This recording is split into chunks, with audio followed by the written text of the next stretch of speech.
C'est la seule chose qui va nous satisfaire au quotidien, quoi. Pour un poste, il y avait 200 candidatures, c'était un truc de fou. Tu renies totalement tes convictions en allant chez McDo, quoi. C'est le contraire de ce que tu m'as dit en entretien. Je voulais tester la grande boîte, quoi. Et je me suis pris une énorme claque. À la fin de ce stage, j'étais perdu, totalement perdu. J'étais là, mais qu'est-ce que je vais faire de ma vie? En France, on a la peur de l'échec, etc. On se disait, même en le montant, on va tenter. On commençait à mettre des tickets de 500, 600, 700 000 euros, quoi. Donc on arrive en 2019 et on fait à peu près 3 millions d'euros de chiffre d'affaires. On se retrouve à négocier avec les 3 plus grands brasseurs, en fait, français. C'est pas une mission française, c'est une mission mondiale. Enfin, tout le monde est concerné par ces enjeux-là. C'est bon, ça enregistre. Bah, en fait, c'est parfait parce que là, on était en train de discuter depuis tout à l'heure et je me dis, putain, c'est court, il y a plein de trucs intéressants qu'il faudra qu'on répète. On était en train de parler avec Guillaume que c'était la première fois, du coup, qu'on se voyait. Alors que moi, je connais ton visage, je connais ton blaze, je connais ce que t'as fait. Et depuis, bah, du coup, c'est ça, depuis 2010, parce que toi, donc, t'es le cofondateur de Galia. Pas si vieux que ça, mais. Et t'avais monté ça, du coup, en 2010, hein, c'est ça? Ouais, à 25 ans, quoi. Donc, c'était déjà il y a une quinzaine d'années, mais à l'époque, il n'y avait pas beaucoup d'entrepreneuriat, quoi. Ça, c'est sûr. En fait, c'était ce qu'on était en train de dire, c'est que ceux qui sont de notre génération et qui ont commencé un peu à entreprendre dans ces années-là, bah, c'est vrai que nous, quand on sortait de promo, bah, c'était pas mainstream, en fait. Non. On était peut-être 1% à tenter l'entrepreneuriat. J'ai pas la stat de maintenant, mais je suppose qu'elle est bien plus haute, quoi. Bah, c'est vrai qu'en école de commerce, à cette époque-là, il n'y avait pas de chaire entrepreneuriale ou de spécialité entrepreneuriale, en fait. Donc, nous, on nous formatait à travailler dans des grands groupes, et en fait, on s'était même pas posé la question. Nous, avec mon associé, c'est vraiment des premières expériences qui n'étaient pas du tout concluantes dans des grands groupes qui nous ont dit non mais on n'est pas fait pour ça, et on s'est pris un revers dans la tronche énorme à se dire mais il faut qu'on entreprenne, en fait, parce que c'est la seule chose qui va nous satisfaire au quotidien, quoi. Parce que toi, de base, du coup, c'est quoi un peu, si on peut revenir un peu en arrière, et après je vais te demander évidemment de te présenter, bah on va faire ça avec la présentation. Tu me dis un peu d'où tu viens, pareil, c'est quoi un peu le parcours, qu'on comprenne pareil comment t'en es arrivé à ce déclic de dire bon vas-y, je monte ma boîte, encore une fois, à une époque où c'est pas encore sexy. Ouais, c'est sûr, ouais. J'ai un parcours un peu classique, mais avec quand même un background familial où mon père a entrepris par le passé, notamment quand il était jeune, et à côté d'une carrière, en fait, il a entrepris vraiment sans vouloir entreprendre, mais il a monté des restos, principalement pour se marrer. Le problème, c'est que ces restos ont cartonné et qu'à un moment ou à un autre, tu vois, c'est devenu... Mais il faisait ça le week-end, c'est-à-dire qu'en semaine, il avait un job à Paris et le week-end, il allait entretenir ses restos en Normandie. Donc il se faisait à l'époque, dans les années 70, les 4h30 ou 5 heures de route pour aller en Normandie tous les vendredis. Et il allait entretenir les restos gérés par ses potes un peu à l'arrache, on va dire ça comme ça. C'est-à-dire qu'il devait y avoir un peu de liquide qui tournait. Ah oui, non, c'est sûr, c'était vraiment une époque un peu à l'arrache, entre guillemets. Et donc voilà, mais il a commencé, tu vois, à entreprendre. Donc après, quand il a revendu ses restos, parce que finalement sa carrière de cadre commençait à se développer, je pense qu'il a toujours conservé cette fibre entrepreneuriale. Progressivement, il a progressé en étant cadre supérieur jusqu'à être directeur général d'une PME, et il a eu l'opportunité, mais jusqu'à la fin de sa carrière, en fait, de racheter la PME dans laquelle il travaillait, quoi. En fait, avec des associés, quoi, en faire un LBO, quoi. Et donc, il est redevenu entrepreneur sur le tard. Donc moi, j'observais ça, tu vois, de loin, entre guillemets. J'avais pas une dimension à me dire que j'allais être entrepreneur. Ma mère était plutôt pharmacienne, donc c'est des choses assez standards. Mes grands-parents étaient épiciers aussi, donc il y a un truc où tu étais un peu connecté à la vente de produits, tu vois, et on a toujours été baignés dans l'épicerie, dans les produits quand on était Toi, parisien, c'est ça? Alors pas du tout, non, et plutôt normand d'origine, mais j'ai habité notamment à Paris quand j'étais plus petit, mais j'ai aussi habité à Londres. Mon père a été un moment muté à Londres, donc j'ai été au lycée français de Londres. Donc on a pas mal voyagé, j'habite dans le sud-ouest, je suis né dans le sud-est, donc en fait on a pas mal bougé, mais fondamentalement je suis normand et maintenant parisien de facto et de par mes activités, et c'est quand même là où je suis resté le plus longtemps. Mais je pense que ça m'a pas mal aidé à m'ouvrir l'esprit, tu vois, ces différents voyages, à rencontrer, à toujours devoir m'adapter aussi. Ça c'est une chose importante que je pense est une de mes forces, quoi. Tu vois, je changeais de collège ou de lycée, je devais me refaire des nouveaux potes. Enfin, j'ai dû toujours un peu galérer, tu vois, pour me réintégrer entre Londres, où j'étais dans un environnement assez feutré, on va dire, et après partir dans le sud-ouest, dans l'ambiance français de Londres. Ça doit être quand même c'est que des expats, que des fils d'ambassadeurs, ouais, voilà, et c'était un niveau assez élevé, tu vois, scolairement, et c'était quand même une école incroyable, hein, vraiment, au niveau du niveau et de l'exigence à tous les niveaux. Et après, je suis passé dans le lycée public du Sud-Ouest d'une ville de province qui s'appelle Villeneuve-sur-Lot, pas très loin de Bordeaux. Ah oui, là où il y a Jiffy. Hein. C'est ça, là, On les le embrasse. fief de Jiffy. Et donc, le choc était quand même un peu culturel, était un peu important, mais ça a été génial. Moi, j'ai découvert la culture du Sud-Ouest et toute l'ambiance des férias et des fêtes. Donc, c'était super, quoi. Donc, je pense que tout ça, ça a servi, en tout cas, mon parcours d'adaptabilité et de curiosité, de compréhension aussi, tu vois, et de l'envie de proposer des choses qui peuvent plaire à un spectre un peu plus large qu'une simple communauté dans laquelle j'aurais été vraiment cantonné, quoi. Et toi, par exemple, tu vois, ça, c'est vrai que c'est une question que je pose jamais, mais tu vois, moi, je me la pose de temps en temps, même à moi-même, c'est est-ce que, par exemple, dès le lycée, alors je vais pas dire le mot tu savais, mais est-ce que tu avais l'intuition, on va pas utiliser le mot entrepreneur parce qu'en fait, limite, je pense qu'il était même pas utilisé trop à l'époque. Ouais. Est-ce que tu disais, je veux monter un business, enfin, je veux Non. monter une boîte? Franchement, non. Mon rêve, c'était plutôt de bosser dans un grand groupe, tu vois, qui faisait rêver, quoi. Et Donc t'avais quand même le truc classique, quand même. T'avais quand même le truc, enfin le totalement. format un peu formaté quand même du coup classique Totalement, quoi. en tête, quoi. Alors j'aimais bien l'agroalimentaire, je sais pas pourquoi, je peux pas le dire vraiment pourquoi, in fine, mais tu vois, bosser chez Danone ou chez Nestlé, Ouais. c'était un peu le Graal, quoi. Ok. Moi, je connaissais même pas. Pour moi, c'était juste des yaourts en fait, quoi. Oui, Tu vois, c'est je ça. savais pas que c'était des grands groupes derrière Ouais. qui possédaient la moitié de la flotte de la terre et tout. Tu vois, c'est. Oui, t'as raison, ouais. Je sais pas si je l'analysais en tout cas, mais Ouais. je me souviens qu'il y avait des produits Danone déjà en Angleterre, donc ça me rattachait aussi à une forme de culture française, Ouais. tu vois. Donc je me dis, c'est quand même, ils sont forts, quoi. Ils arrivent à exporter des produits en Angleterre. Mais entreprendre, non, je pense pas que ça m'a traversé l'esprit. Et toutes les études de commerce, donc moi j'ai fait l'école de management de Normandie à l'époque qui n'avait pas encore fusionné avec c'était le Havre. l'EM Normandie. L'EM Normandie, Ouais. voilà, ouais, qui est une super structure, mais il n'y avait pas d'incitation à l'entrepreneuriat, quoi. Donc on nous formait pour travailler dans des grands groupes. Donc moi, alors je pense qu'il devait quand même. J'aimais bien la lecture un peu économique. Tu vois, on parlait un peu de ces magazines Capital Management qui étaient la seule source d'information, on va dire. Ouais, quand il n'y avait pas LinkedIn et YouTube, C'est quand ça. nous en 2010 on se lance, Il y avait que ça, bah, quoi. c'est ça. Et puis si, t'as quand même un peu, on vous disait, il y avait French Web, TechCrunch, Madines, Sur ça la partie un n'existait peu pas. tech, ouais. Mais et c'est vrai que genre, moi j'étais abonné à Management. Alors qu'aujourd'hui, franchement, quand je le vois dans les kiosques, Ils ont vachement changé maintenant. j'ai pas trop envie de l'acheter, quoi. Tu Non, vois, je c'est me dis, sûr. c'est pas ma cam, quoi. Bah, il y a tellement de sources d'informations maintenant Ouais. mais c'est donc je lisais pas mal ça m'intéressait et effectivement tu voyais parfois des petites startups qui se créent et en toute honnêteté non je me souviens que mon stage de fin d'études donc j'ai postulé dans 2 startups à l'époque qui venaient de se lancer notamment Veja et Michel Augustin. Et donc j'avais quand même le nez creux parce que ces 2 boîtes sont devenues tu vois des belles structures et notamment j'avais été pris chez Michel Augustin. C'était pas facile parce que il y avait, en fait, ils avaient une telle, en fait, c'est eux qui ont presque inventé en fait la marque employeur en fait, tu vois, qui illustre le plus à cette époque. Ouais. Il y avait une telle belle marque employeur, une telle attractivité Ouais. qu'il y avait, mais je sais pas, il y avait pour un poste, il y avait 200 candidatures. C'était un truc de fou, quoi. Et je te dis ça, et en même temps, à l'époque, ils étaient encore dans leur appartement. Donc c'était, C'était pas encore la bananeraie. Non, c'était dans l'appartement d'Augustin. Ils étaient 6. Donc je sais même pas comment j'avais trouvé cette boîte. Je pense qu'il y avait très peu de petites startups qui faisaient du bruit. Donc ils devaient déjà avoir eu quelques articles, etc. Et j'en avais entendu parler. Donc j'ai rencontré Augustin. On s'est bien entendu. Je le connais maintenant plutôt très bien puisqu'il a investi chez Ricoh dernièrement. Mais in fine, à côté de ça, j'ai aussi postulé dans des grands groupes parce que je voulais me tester, tu vois, et ce que tout le monde faisait en fait. Mes potes, ils trouvaient ça hallucinant que j'aille, tu vois, voir des petites boîtes comme Michel Augustin et Veja qui n'avaient aucun sens, quoi. Et j'ai été pris dans une structure qui n'avait rien à voir, qui était McDo France, quoi. Donc t'as pas été chez Michel Augustin. In fine, tu vois, j'ai hésité, je me suis conformé, on va dire, un peu, tu vois, à ce qu'il fallait faire en sortant d'école, c'était se dire, avoir un bon stage dans une grosse structure, tu vois, bien rangé. Et donc le stage chez McDo France, c'était une super opportunité parce qu'avec l'EM Normandie n'était pas ce qu'elle était à cette époque-là. Et franchement, c'était rare et pas facile d'avoir un stage chez McDo France en tant qu'assistant chef de produit. Ouais.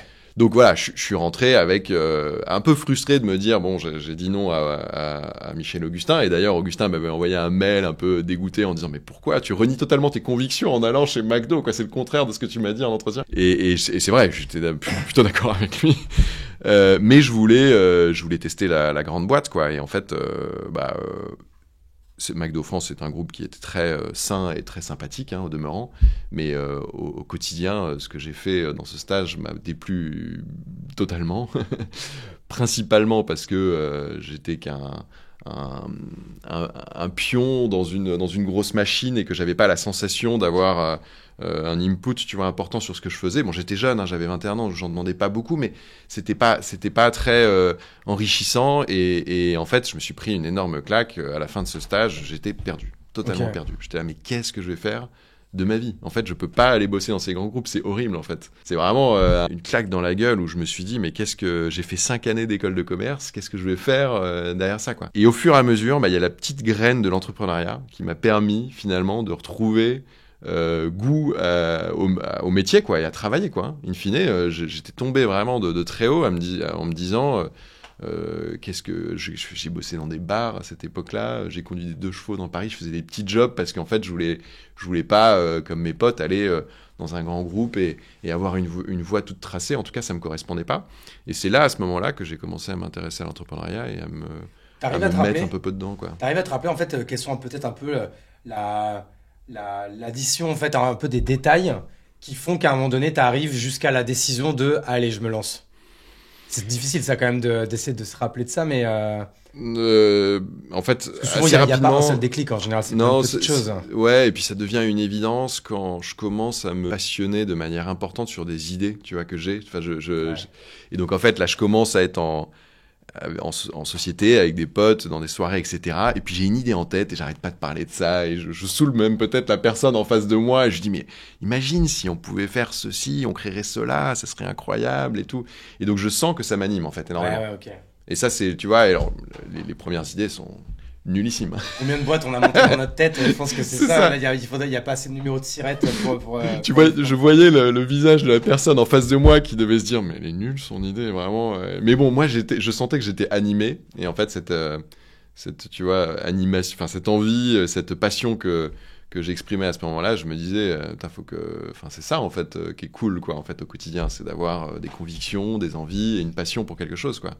Donc ça, je pense que c'est à ce moment-là où je me suis dit qu'en fait la seule chose que je pouvais faire, c'était entreprendre, quoi. Encore fallait-il trouver effectivement la bonne idée, le bon combo, le bon timing, et ça, c'est arrivé avec Galia quelques années après. T'as testé des choses avant Galia ou Galia, c'est ton premier, c'est ton first shot? En fait, si, j'ai testé des choses, quoi, parce qu'effectivement, je pense que mes parents, voyant que j'étais un peu perdu et que j'étais pas parti pour aller bosser dans une grande boîte comme la plupart des jeunes sortis d'école de commerce à cette époque font. Je sais pas si c'était intentionnel ou s'il y avait quand même une volonté de sa part, mais mon père me dit, arrivant proche de la retraite, me dit tiens, vas-y, j'ai trouvé un espace dans notre bled en Normandie, on va monter un café, on va monter un coffee shop. Et je pense que c'était une de ses envies à lui aussi, il l'a pas fait pour moi, mais il s'est dit viens, vas-y, on va le monter tous les deux. C'était pas mon rêve d'entreprendre avec mon père, j'étais jamais, tu vois. Mais je me suis dit, ok, c'est cool ce projet qu'il lui il a, ou en tout cas qu'il a envie d'initier, parce que ça va me permettre de mettre le pied à l'étrier. C'est un petit commerce, sans grandes ambitions, on part pas sur un truc, tu vois, gigantissime, c'est dans un petit bled en Normandie, il n'y avait pas de rachat de fonds de commerce, c'est un truc léger, quoi. Mais c'était cool, donc moi je dis allez vas-y banco, je viens habiter en Normandie au fin fond du Cotentin, j'ai 0 pote là-bas, 0 vie sociale, quoi. C'est vraiment le fin fond de la Normandie. Ouais, c'est quand même un move pas évident, moi je trouve. Ouais, à 22, 23 ans, quand t'es en pleine tu vois envie sociale, on va dire, c'est sûr que je suis allé m'isoler un peu seul avec mes parents, quoi, retour à la case départ. Mais le projet était cool. Donc en fait, on est parti un peu d'une feuille blanche avec ce local qui était en plein centre-ville d'un petit bled. Et on a créé un concept de coffee shop bar à vin un petit peu en avance sur son temps en 2009, surtout dans un bled en province. C'est à quoi, on pouvait fumer des pétards dedans? Pas non plus jusque-là, mais on avait une petite machine, et c'est marrant parce que ça relie quand même à ce qu'on fait actuellement avec Chérico. Mon père avait trouvé sur un salon, et ça l'avait interpellé, une petite machine qui pouvait permettre de torréfier ton propre café, en fait. Okay.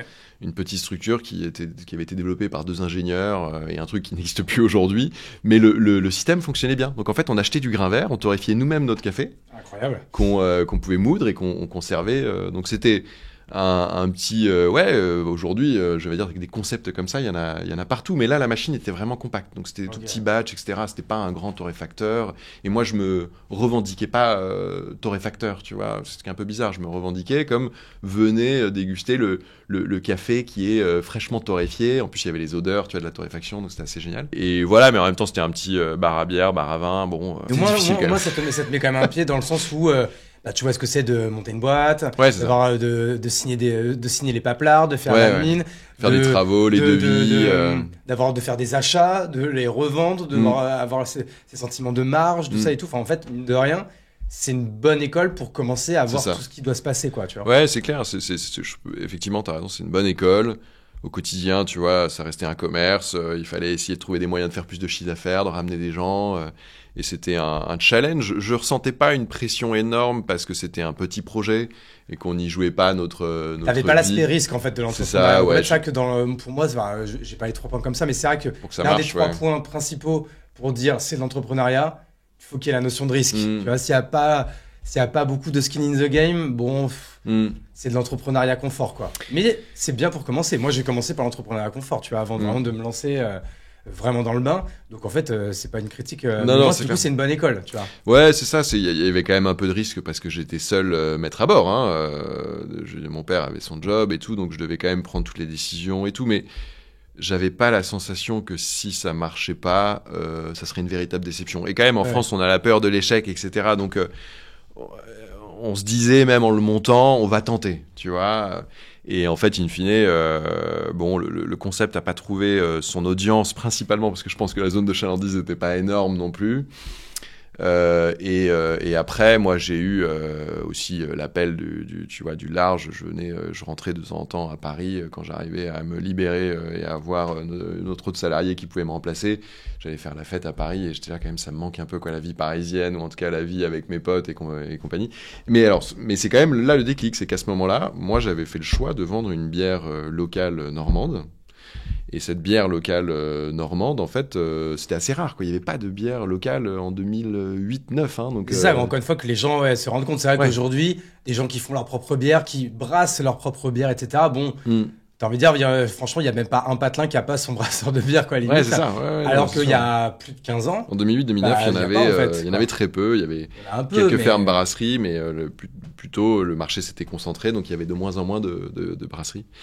Et donc il y avait ce gars qui avait lancé ce truc-là et ça marchait bien. Je voyais que les gens ils étaient contents.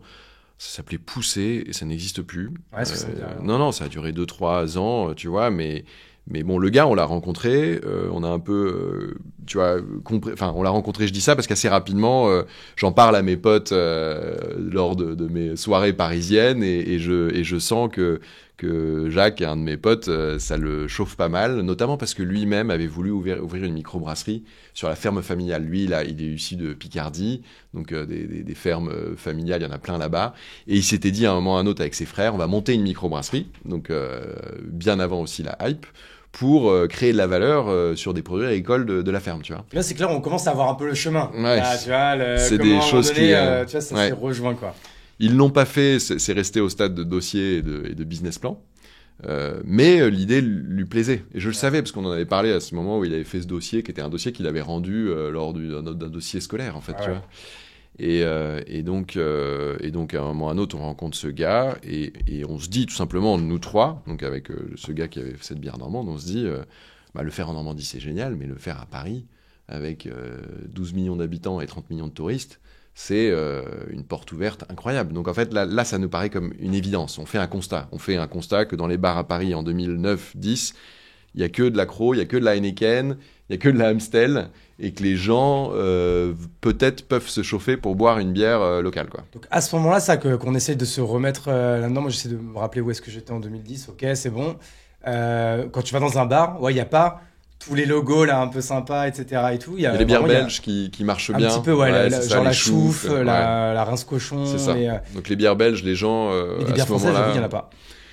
Non, alors il y a des brasseries régionales quand même qui existent et qui se sont lancées, quoi, tu vois. Donc Pietra en Corse, Coref, Brit en Bretagne. Il y a dans le Nord, il y a les traditionnels Jeanlin. Et à Paris, non, il n'y a rien. Sur le plus gros marché, il n'y a rien. Avec la ville que c'est et tout. Ouais.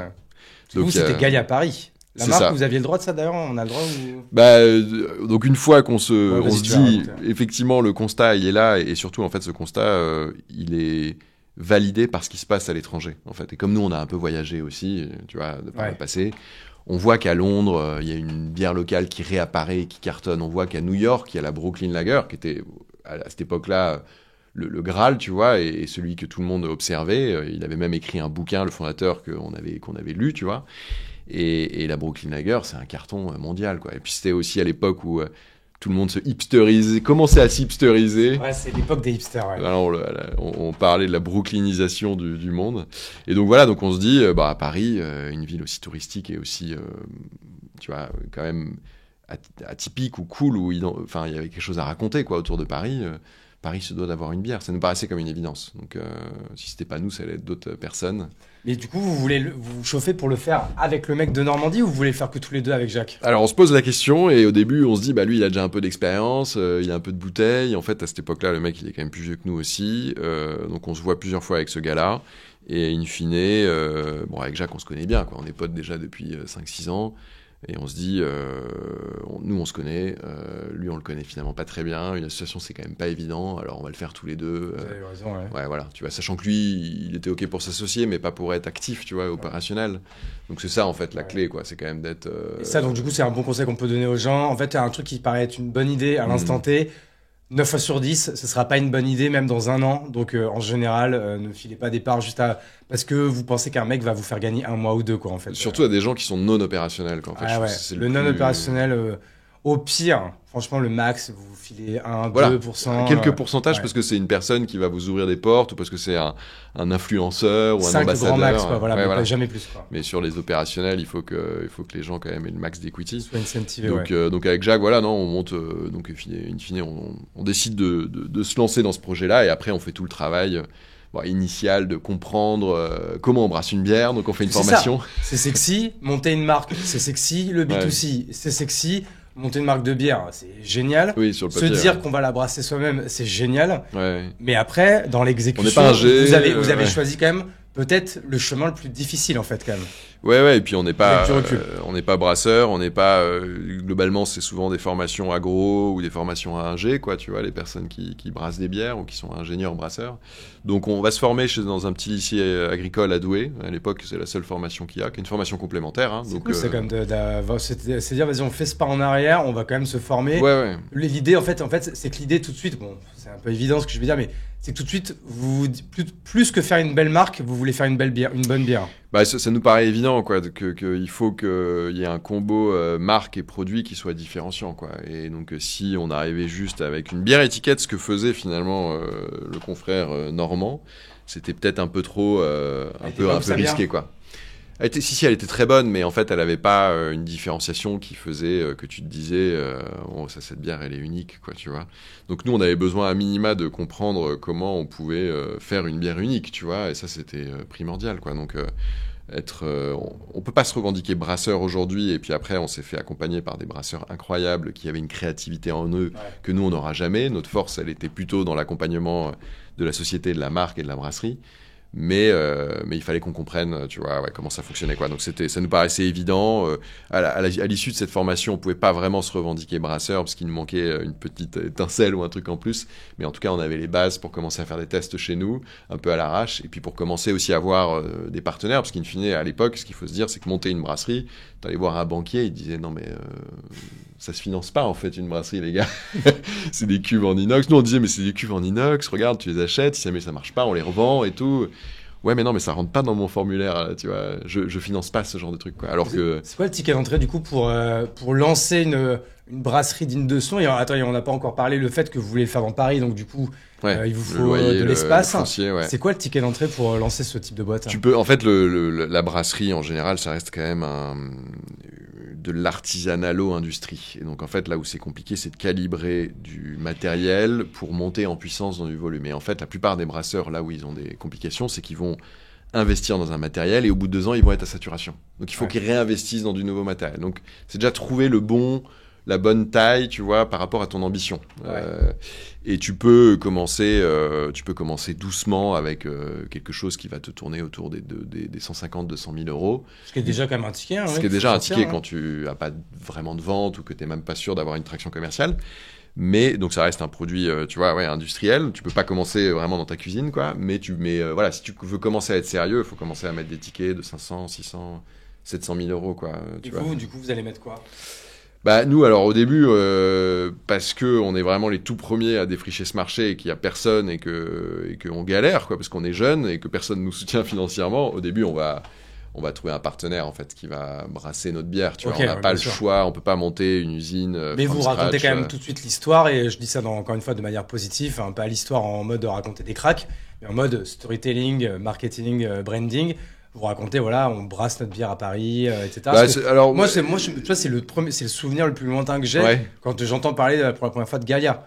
C'est, tu vois, Galia, premier brasseur à Paris, etc. Enfin, c'était ça qui était sympa. Alors, comme on reprend une vieille marque parisienne, on a cette caution Paris. Donc ça, c'est génial. On a la possibilité. Vous reprenez une marque, ouais, c'est ça. On a la possibilité. Vas-y, excuse-moi, raconte. Moi, je pensais que c'était vous qui aviez eu l'idée. Je me rappelais plus, tu vois, de ça. Non, mais c'est alors franchement, on s'est dit, est-ce qu'on crée une marque from scratch? Mais après, en fait, on commence à s'informer et à se documenter sur l'historique de la bière à Paris.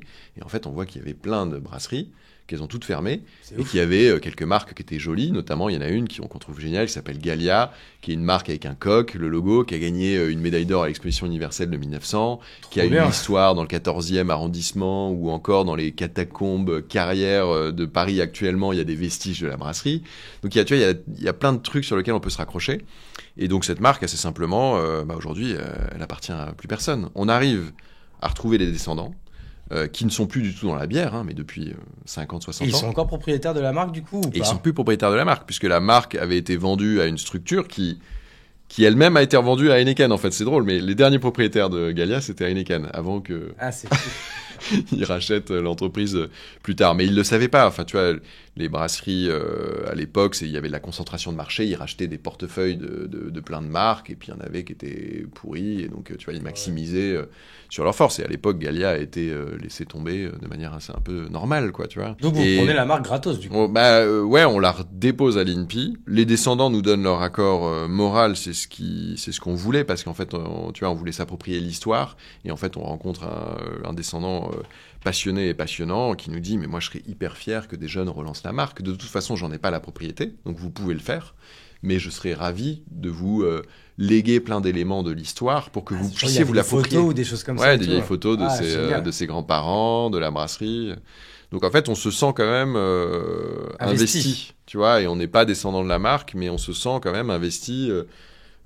Comme si c'était un peu notre histoire, quoi. Finalement, c'est l'approprie, quoi. Ah, c'est ouf. Donc, je connaissais pas ce détail de l'histoire. Elle est assez sympa. Elle est géniale. Et à l'époque, tu vois, plus que le craft ou les marques un peu cool, la nostalgie, en fait, fonctionnait quand même aussi pas mal. Et donc, nous, on appuyait là-dessus, quoi. Tu vois, on était une marque un peu nostalgique à notre tout début. Hein. Du coup, on verra après que, du coup, t'es resté dans cette nostalgie avec ta nouvelle marque, là. Un petit peu, ouais. C'est sûr que c'est peut-être... Du coup, de toute façon, on va y venir. Mais est-ce que, du coup, alors, et c'est là, je reprends la discussion qu'on avait en off avant d'appuyer sur Rec. C'est que, du coup, moi, j'entends parler de Galia, du coup, depuis le début des années 2010. Depuis que moi-même, du coup, j'entreprends. Donc, encore une fois, à une époque où il n'y a pas vraiment de rôle modèle, tu vois, on essaie un peu de se les redire. Moi, quand je me lance en 2010, il y avait Céline Lazorte de Litchi, qui était un petit peu la figure de proue, pareil, qui avait compris qu'elle devait occuper le terrain pour faire parler d'elle de manière intelligente et maligne et sans dépenser, encore une fois, des dizaines de milliers d'euros en publicité, magazine, métro, et j'en passe. Il y avait les mecs de Fago, il y avait après les mecs de Jimmy Fairley. Toi, tu étais en train de me parler du Move G. Alors ça, il y a que les plus vieux qui vont se mais ça existe toujours, c'est une super asso. On les embrasse, pardon. Moi, je pensais que ça n'existait plus, pardon. Non, mais c'est vrai qu'en 2010, il y avait que le Move G qui aidait, on va dire, les jeunes entrepreneurs à pouvoir croire en leurs rêves, quoi, hein, globalement. C'était un concours de pitch, non? C'était un concours, c'était un concours où tu avais des prix, le prix de la start-up de l'année, le prix du plus grand espoir, voilà, et c'était la seule chose qui existait, quoi. Donc nous, nous, une fois, on postule à ça parce qu'une nouvelle fois, on cherche aussi des financements ou des éléments qui valident notre concept. Et on a la chance d'être finaliste. On le gagne pas cette année, mais on a la chance d'être finaliste. Donc on est dans les petits papiers, on va dire, du Mouji et il nous aide énormément. Et c'est là qu'on rencontre en fait beaucoup de nos potes entrepreneurs avec qui on décide de former une espèce de colloque entrepreneurial, donc une espèce de coworking avant que ça existe même. Et avec qui alors à l'époque, il y avait donc Borderline qui vendait des jus de fruits. Mais tu sais que moi, ça a été l'un de mes. Toujours, hein. Tu sais que Borderline, ça a été quand moi j'avais monté School Touch. Ouais. En fait, c'était comme Kimono, mais pour les étudiants à l'époque, du coup, dès 2010. Et tu sais, on faisait du coup les t-shirts personnalisés, les suites personnalisées, les suites de promo, etc. Et on faisait plein de concours à l'époque sur Facebook. C'est des concours où pour participer, il fallait liker la page. C'était les débuts du growth hacking, sauf que pareil, on appelait pas ça le growth hacking. Et notre premier partenaire, c'était Borderline, qui nous avait filé genre pour... on faisait gagner au premier, on lui faisait gagner genre 4 000 € de boissons Borderline. C'était des jus de fruits ultra premium en fait. C'est ça, c'était des cocktails jus de fruits. Et donc maintenant, le nom a changé, ça s'appelle Maison Specht et ils sont toujours actifs sur les jus de fruits un peu traditionnels. C'est des super jus de fruits qui sont faits en région parisienne. Et effectivement, à l'époque, c'était innovant. Il y avait personne qui était sur ce créneau-là. Enfin, je veux dire, cette colloque d'entrepreneurs, donc qui était aussi composée d'une société aussi totalement différente et qui est toujours là et qui marche, qui s'appelle Lemon Tree, donc qui est une société qui proposait en fait de recycler. À l'époque, ils avaient les machines que maintenant on voit un peu partout dans les supermarchés, mais qui permettaient de recycler tes bouteilles en plastique ou tes canettes contre des bons d'achat ou des bons pour des associations. Et donc après, depuis, ils ont évolué sur d'autres assets, mais c'est devenu une belle structure et on arrive à Pantin en fait. Tous les trois, il y en avait peut-être d'autres, mais on était tous les trois. On arrive à Pantin et on forme sur un 200 mètres carrés un espèce de medley avec mélangeant des bières, des jus de fruits et puis des déchets. Enfin, c'était un peu n'importe quoi. Il devait y avoir une émulation de ouf, non ? Ouais, il y avait une super ambiance et puis c'était des gars avec qui on s'entendait bien. On était dans le même bateau et on se serrait les coudes, quoi, tu vois, parce que c'était les débuts pour chacun en fait. Donc on faisait attention à nos finances chacun de manière importante, quoi. Mais de voir que les trois entreprises sont toujours là et ont même performé, je trouve que c'est quand même un bon indicateur que l'entreprendre à l'ancienne avait du bon, parce que nous, en fait, c'était ça, hein, à l'époque, très peu de prêts, très peu de subventions, très peu de fonds, pas de levée. Le monde des levées n'existait pas. Personne ne levait des fonds. C'est ça que là, en fait, tous les gens que tu cites là, moi, en fait, c'est un peu le souvenir, encore une fois, que j'en ai de l'époque. C'est de toute façon, en fait, lever des fonds, on n'y pense même pas. En fait, donc on se dit, de toute façon, le seul argent qu'on va pouvoir dépenser, c'est celui qu'on va gagner. C'est ça. Et du coup, la seule manière de se faire voir, si c'est pas en payant, c'est en étant malin. Et en fait, en plus, pareil, c'est ce que je te disais tout à l'heure en off. Moi, je me rappelle, dès que j'allais à un salon, dès que j'allais à un événement ou quoi, il y avait toujours votre van qui était là. Vous vous arrangez pour être toujours dans les bons coups, toujours visible quelque part. Et c'est ça que c'est une galère de logistique, de machin. Vous deviez pas toujours rentrer dans vos frais ou quoi. Mais au moins, en fait, vous étiez top of mind. Tu vois, c'est sûr. Encore maintenant, moi, tu me dis marque de bière parisienne. Franchement, à part Galia, je peux pas t'en citer d'autres. C'est peut-être parce que je suis pas un grand fan des bières artisanales ou quoi, même si j'adore la bière. Il y en a plusieurs qui sont arrivés après, mais tu vois, mais en fait, grâce à ça, grâce au fait que vous avez en fait matraqué de manière souvent gratuite. On vous a vu à plein d'occasions. Vous êtes tous les événements. Exactement. Tu sais ce que je kiffe le plus, c'est quand un outil que j'utilise vraiment au quotidien devient partenaire du podcast. Pas un truc claqué au sol, quoi, un vrai partenaire de cœur. Et là, je te parle de Brevo. Spoiler, c'est l'outil qui m'a fait aimer l'emailing. La première fois que j'ai voulu faire une vraie campagne d'email, j'ai tout testé, tous les outils du marché. Et franchement, il n'y a rien d'aussi fluide que Brevo. L'interface, il est limpide, les automatisations, tu les poses en 10 minutes. Et surtout, ça performe. Taux d'ouverture, clic, retour, engagement, j'ai vu l'impact direct sur mes ventes. Mais ce que j'adore vraiment, c'est que tout est au même endroit. Ton CRM, ta base client, tes envois, tes trackings, tu pilotes tout depuis brevo.com. Que tu sois solopreneur ou dans un groupe comme Doctolib ou LVMH, oui, eux aussi ils utilisent Brevo. Et là, ils viennent de sortir une IA qui va faire très très mal. Elle te génère des contenus sur mesure, elle segmente ta base ultra finement et elle déclenche les envois au moment parfait pour booster tes conversions. Franchement, Brevo mérite vraiment son titre de numéro 1 en Europe. Et si tu veux tester, je t'ai négocié comme d'habitude un code promo, mais cette fois d'anthologie, de 50% de remise sur ton abonnement. Le lien est en description. Franchement, je pense que c'est le meilleur deal que j'ai jamais négocié, donc profites-en. Maintenant, on attaque l'épisode. Bonne écoute à toutes et tous. Je vous embrasse. Mais donc, en fait, c'est pour ça qu'aussi, tous les gens de cette époque, on est tous encore un peu là. c'est parce qu'en fait, on a appris en fait à vivre sans avoir trop d'argent en fait. Ouais, c'est sûr. Franchement, il n'y avait pas le choix, quoi. Enfin, c'était le seul moyen d'entreprendre à cette époque-là. Et ouais, ça incitait à la débrouillardise, ça c'est sûr, hein. Et nous, effectivement, on prenait notre vieille Clio toute pourrie, on faisait des événements 3-4 fois par semaine, souvent effectivement gratuitement, quoi. Ouais. Même si parfois on essayait de gratter un petit billet quand même pour amortir nos frais. Mais on voyait bien le résultat en fait en termes de notoriété mais derrière de trouver des clients pros qui sur la durée pouvaient nous faire vivre. Donc en fait c'est encore je trouve pertinent de le faire aujourd'hui, mais l'argent étant moins facile, on n'avait pas le choix. Ouais, non, mais c'est ça. Donc on va dire que les 5 premières années de Gallia, c'était quand même des années. Ce que j'allais te un peu demander, de galère, quoi. est-ce que tu arrives à. Parce que du coup, enfin, sans spoiler, de toute façon, on en a un petit peu parlé. Du coup, vous avez revendu la marque et la boîte à Heineken en 2019. Ouais. Et vous êtes resté jusqu'à quand il y avait 2023, on est resté 3 ans et demi avec eux. Ouais. Ah, vous êtes resté quand même longtemps. Mais c'était quoi? C'était une histoire d'earn-out ou vous étiez content de rester Un peu des deux. Un peu des deux, ouais. Ouais, c'est ça. Il y avait Parce que un, des il y fois, il y a avait des un gens qui enjeu. restent plus longtemps que le contrat prévu. Oui, non, bah nous, assez rapidement après, on s'est dit qu'il fallait qu'on reparte dans l'entrepreneuriat, Ouais. mais on s'était engagé à accompagner la marque sur un développement avec un objectif de carotte, earn-out ouais. à la fin, et en même temps, on a été hyper contents parce qu'on n'était pas très gros, donc on a été hyper contents de les accompagner à se développer de manière très importante avec tous les moyens qu'ils ont mis en place, quoi. Donc c'était aussi assez sympa de faire ça avec eux et d'observer et d'apprendre, quoi, tu vois. Du coup, en fait, est-ce qu'on peut dire, si j'essaie un peu de résumer, enfin, même si je vais pas être bon pour le faire, mais du coup, c'est 13 ans de vie. Ouais, du coup, Gallia, sur Gallia, ouais. 13-14 ans. Mm. C'est quoi? En fait, en gros, c'est un peu 3 périodes. Il y a les 5 premières années, où on va dire peut-être les années besogneuses, tu vois, Ouais, pour faire c'est ça. vraiment connaître la marque, Ouais. faire avoir. Je me rappelle plus si vous avez une croissance hyper rapide ou quoi, ou si c'est une croissance qui est stable, qui est. Non, c'est pas très rapide, hein. Non. Franchement.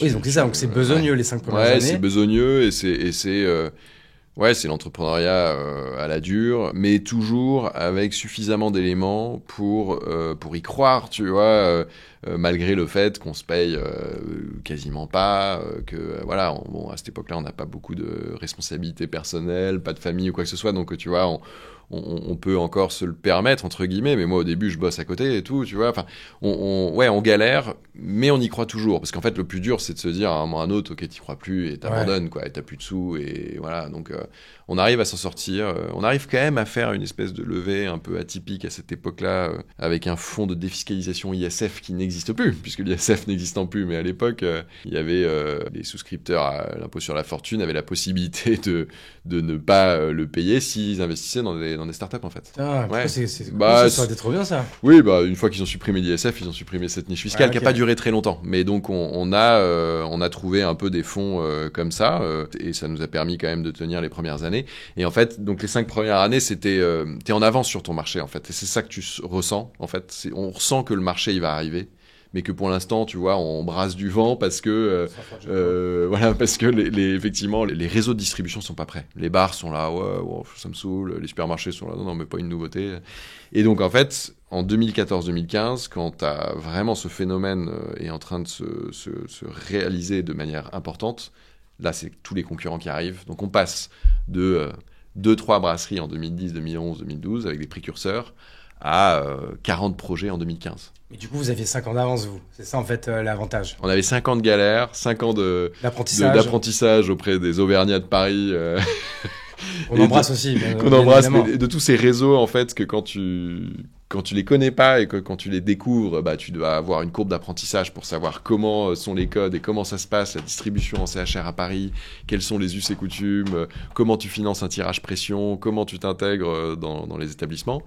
Donc ouais, on avait toutes ces expériences avec des ratés et des loupés, et donc en fait en 2015, on s'installe durablement à Pantin puisque nos financements quand même nous ont permis de trouver un local qui est incroyable et qui nous permet d'installer la version 1 de l'usine à Pantin. Donc là, on n'est plus dans l'artisanat, là. Maintenant, ça commence à être vraiment sérieux, là, au milieu des années 2010, quoi. Ouais, c'est 2015 exactement. Et une nouvelle fois, toujours ce coup d'avance, tu vois, de se dire, ok, on doit installer une brasserie pour être une bière locale, mais le faire dans Paris Intramuros n'a pas de sens au niveau du foncier, c'est trop cher. Et on a découvert Pantin un peu par hasard parce que Borderline nous y a emmenés dans cette espèce de colloque joyeuse avec les gars de Lemon Tree aussi. À l'époque où c'était moins cool que ça l'est maintenant, parce que Pantin maintenant c'est un peu le nouveau Brooklyn. C'est ce que les gens disent, et depuis moi j'y habite maintenant depuis une dizaine d'années, donc je peux le confirmer, mais voilà, donc on découvre un local incroyable, magnifique, dans lequel on voit très bien qu'il peut y avoir un bar et tout, et une brasserie, et ce local il a un prix qui est raisonnable, tu vois, en termes de loyer, et donc on se dit banco, quoi, c'est là qu'il faut qu'on fasse notre brasserie. Donc là on pose les jalons, tu vois, qui inscrivent Gallia dans la durée, et qui, je pense, lui assure un temps d'avance parmi toutes les autres brasseries qui vont arriver derrière. C'était un bon move, ça. Ouais, voilà, donc ça c'était un bon move. Donc on installe la brasserie qui est donc effective en 2015, on va ouvrir un lieu de vie sur site en 2017. Et en fait, là, on commence à être crédible. On a un vrai lieu de vie. Les gens, ils peuvent découvrir l'expérience Gallia. Et en même temps, on commence à étendre notre réseau de distribution de manière importante. Tu peux donner quelques chiffres ou pas? Oui, non. En fait, de ça que putain, on parle pas de chiffres, mais déjà que je me rends pas compte, comme j'ai pas travaillé l'épisode. Ouais. Je me rends pas compte en fait à quel point c'était gros Gallia en termes de. En 2015, franchement, on doit faire 600, 700 000 euros, quoi, tu vois. Ah oui, donc c'est petit encore quand même. Ouais, c'est petit, ouais. Et on investit. C'était quand même un move un peu audacieux. On investit dans un outil qui va nous coûter en tout et pour tout, avec les travaux, 2 millions d'euros. Ouais, ok.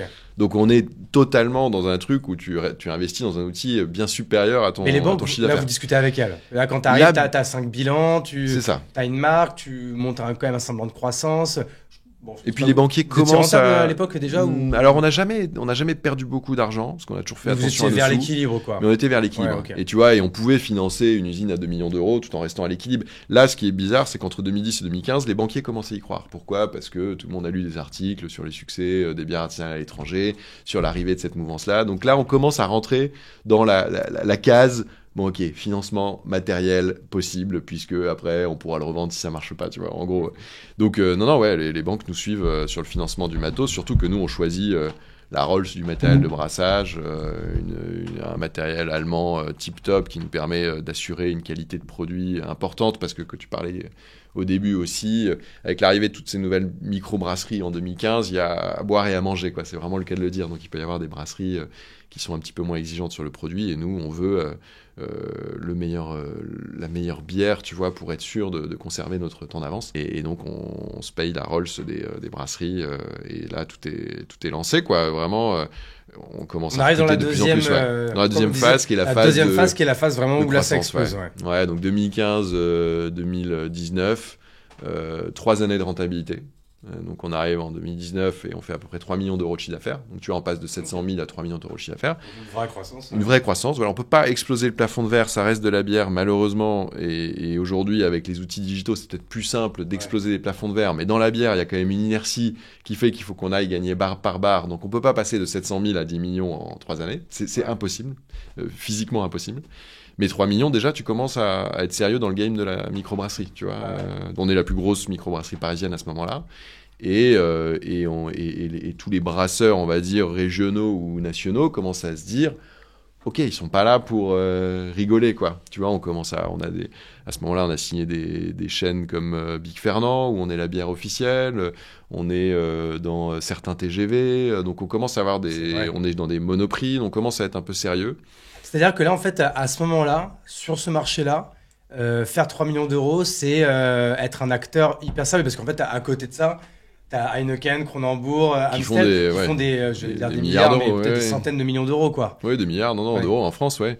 Mais c'est ambivalent, du coup, c'est ça qui est... Ouais, c'est juste que tu... Est-ce que c'est vraiment un gros marché ou en fait, c'est parce que c'est tout il faut éduquer les gens pour que ce gâteau, en fait, qui continue de grossir, etc., en fait, que la bière artisanale commence en fait à grappiller de plus en plus de parts, mais c'est un peu lent, quoi. C'est ça, parce que en fait, je pense que le marché est très gros. on est loin d'aller titiller les industriels et les gros brasseurs, mais en fait, on est la nouveauté la plus dynamique. On est l'innovation la plus dynamique, tu vois, à ce moment-là.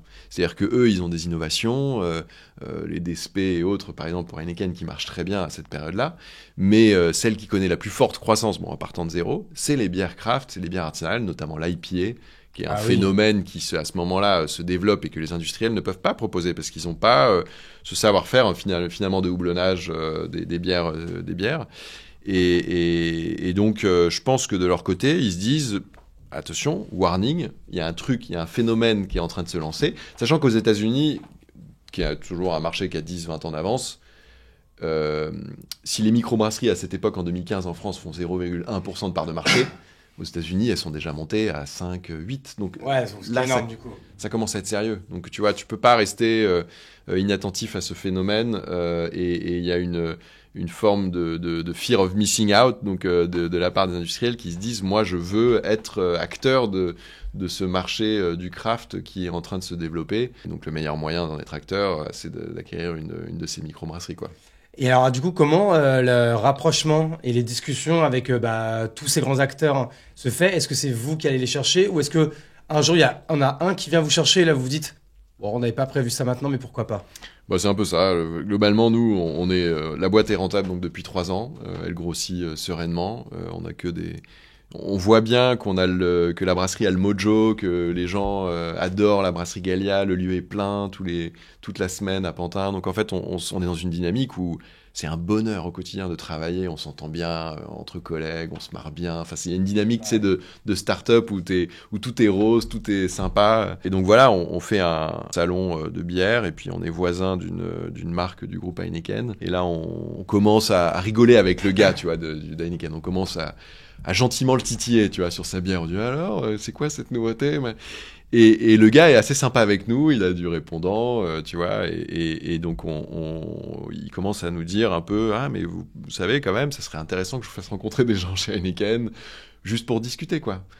Donc voilà, nous déjà, on entend ça, on fait, attends, donc Heineken veut rencontrer nous, microbrasseurs. La boîte de Pandore est ouverte, là. Mais voilà, mais tu vois, mais on commence à se dire, mais ils veulent nous rencontrer pourquoi? Enfin, pour discuter de quoi? Et en fait, voilà, quelques semaines après, on se retrouve donc à une réunion avec le DG d'Heineken France, la directrice marketing. Ah ouais, directement les gros bras. On se rend compte, même si le discours n'est pas clair vraiment, parce que c'est plus une phase de découverte Ce qu'on appelle vulgairement se renifler le cul. Voilà, totalement, c'est ça.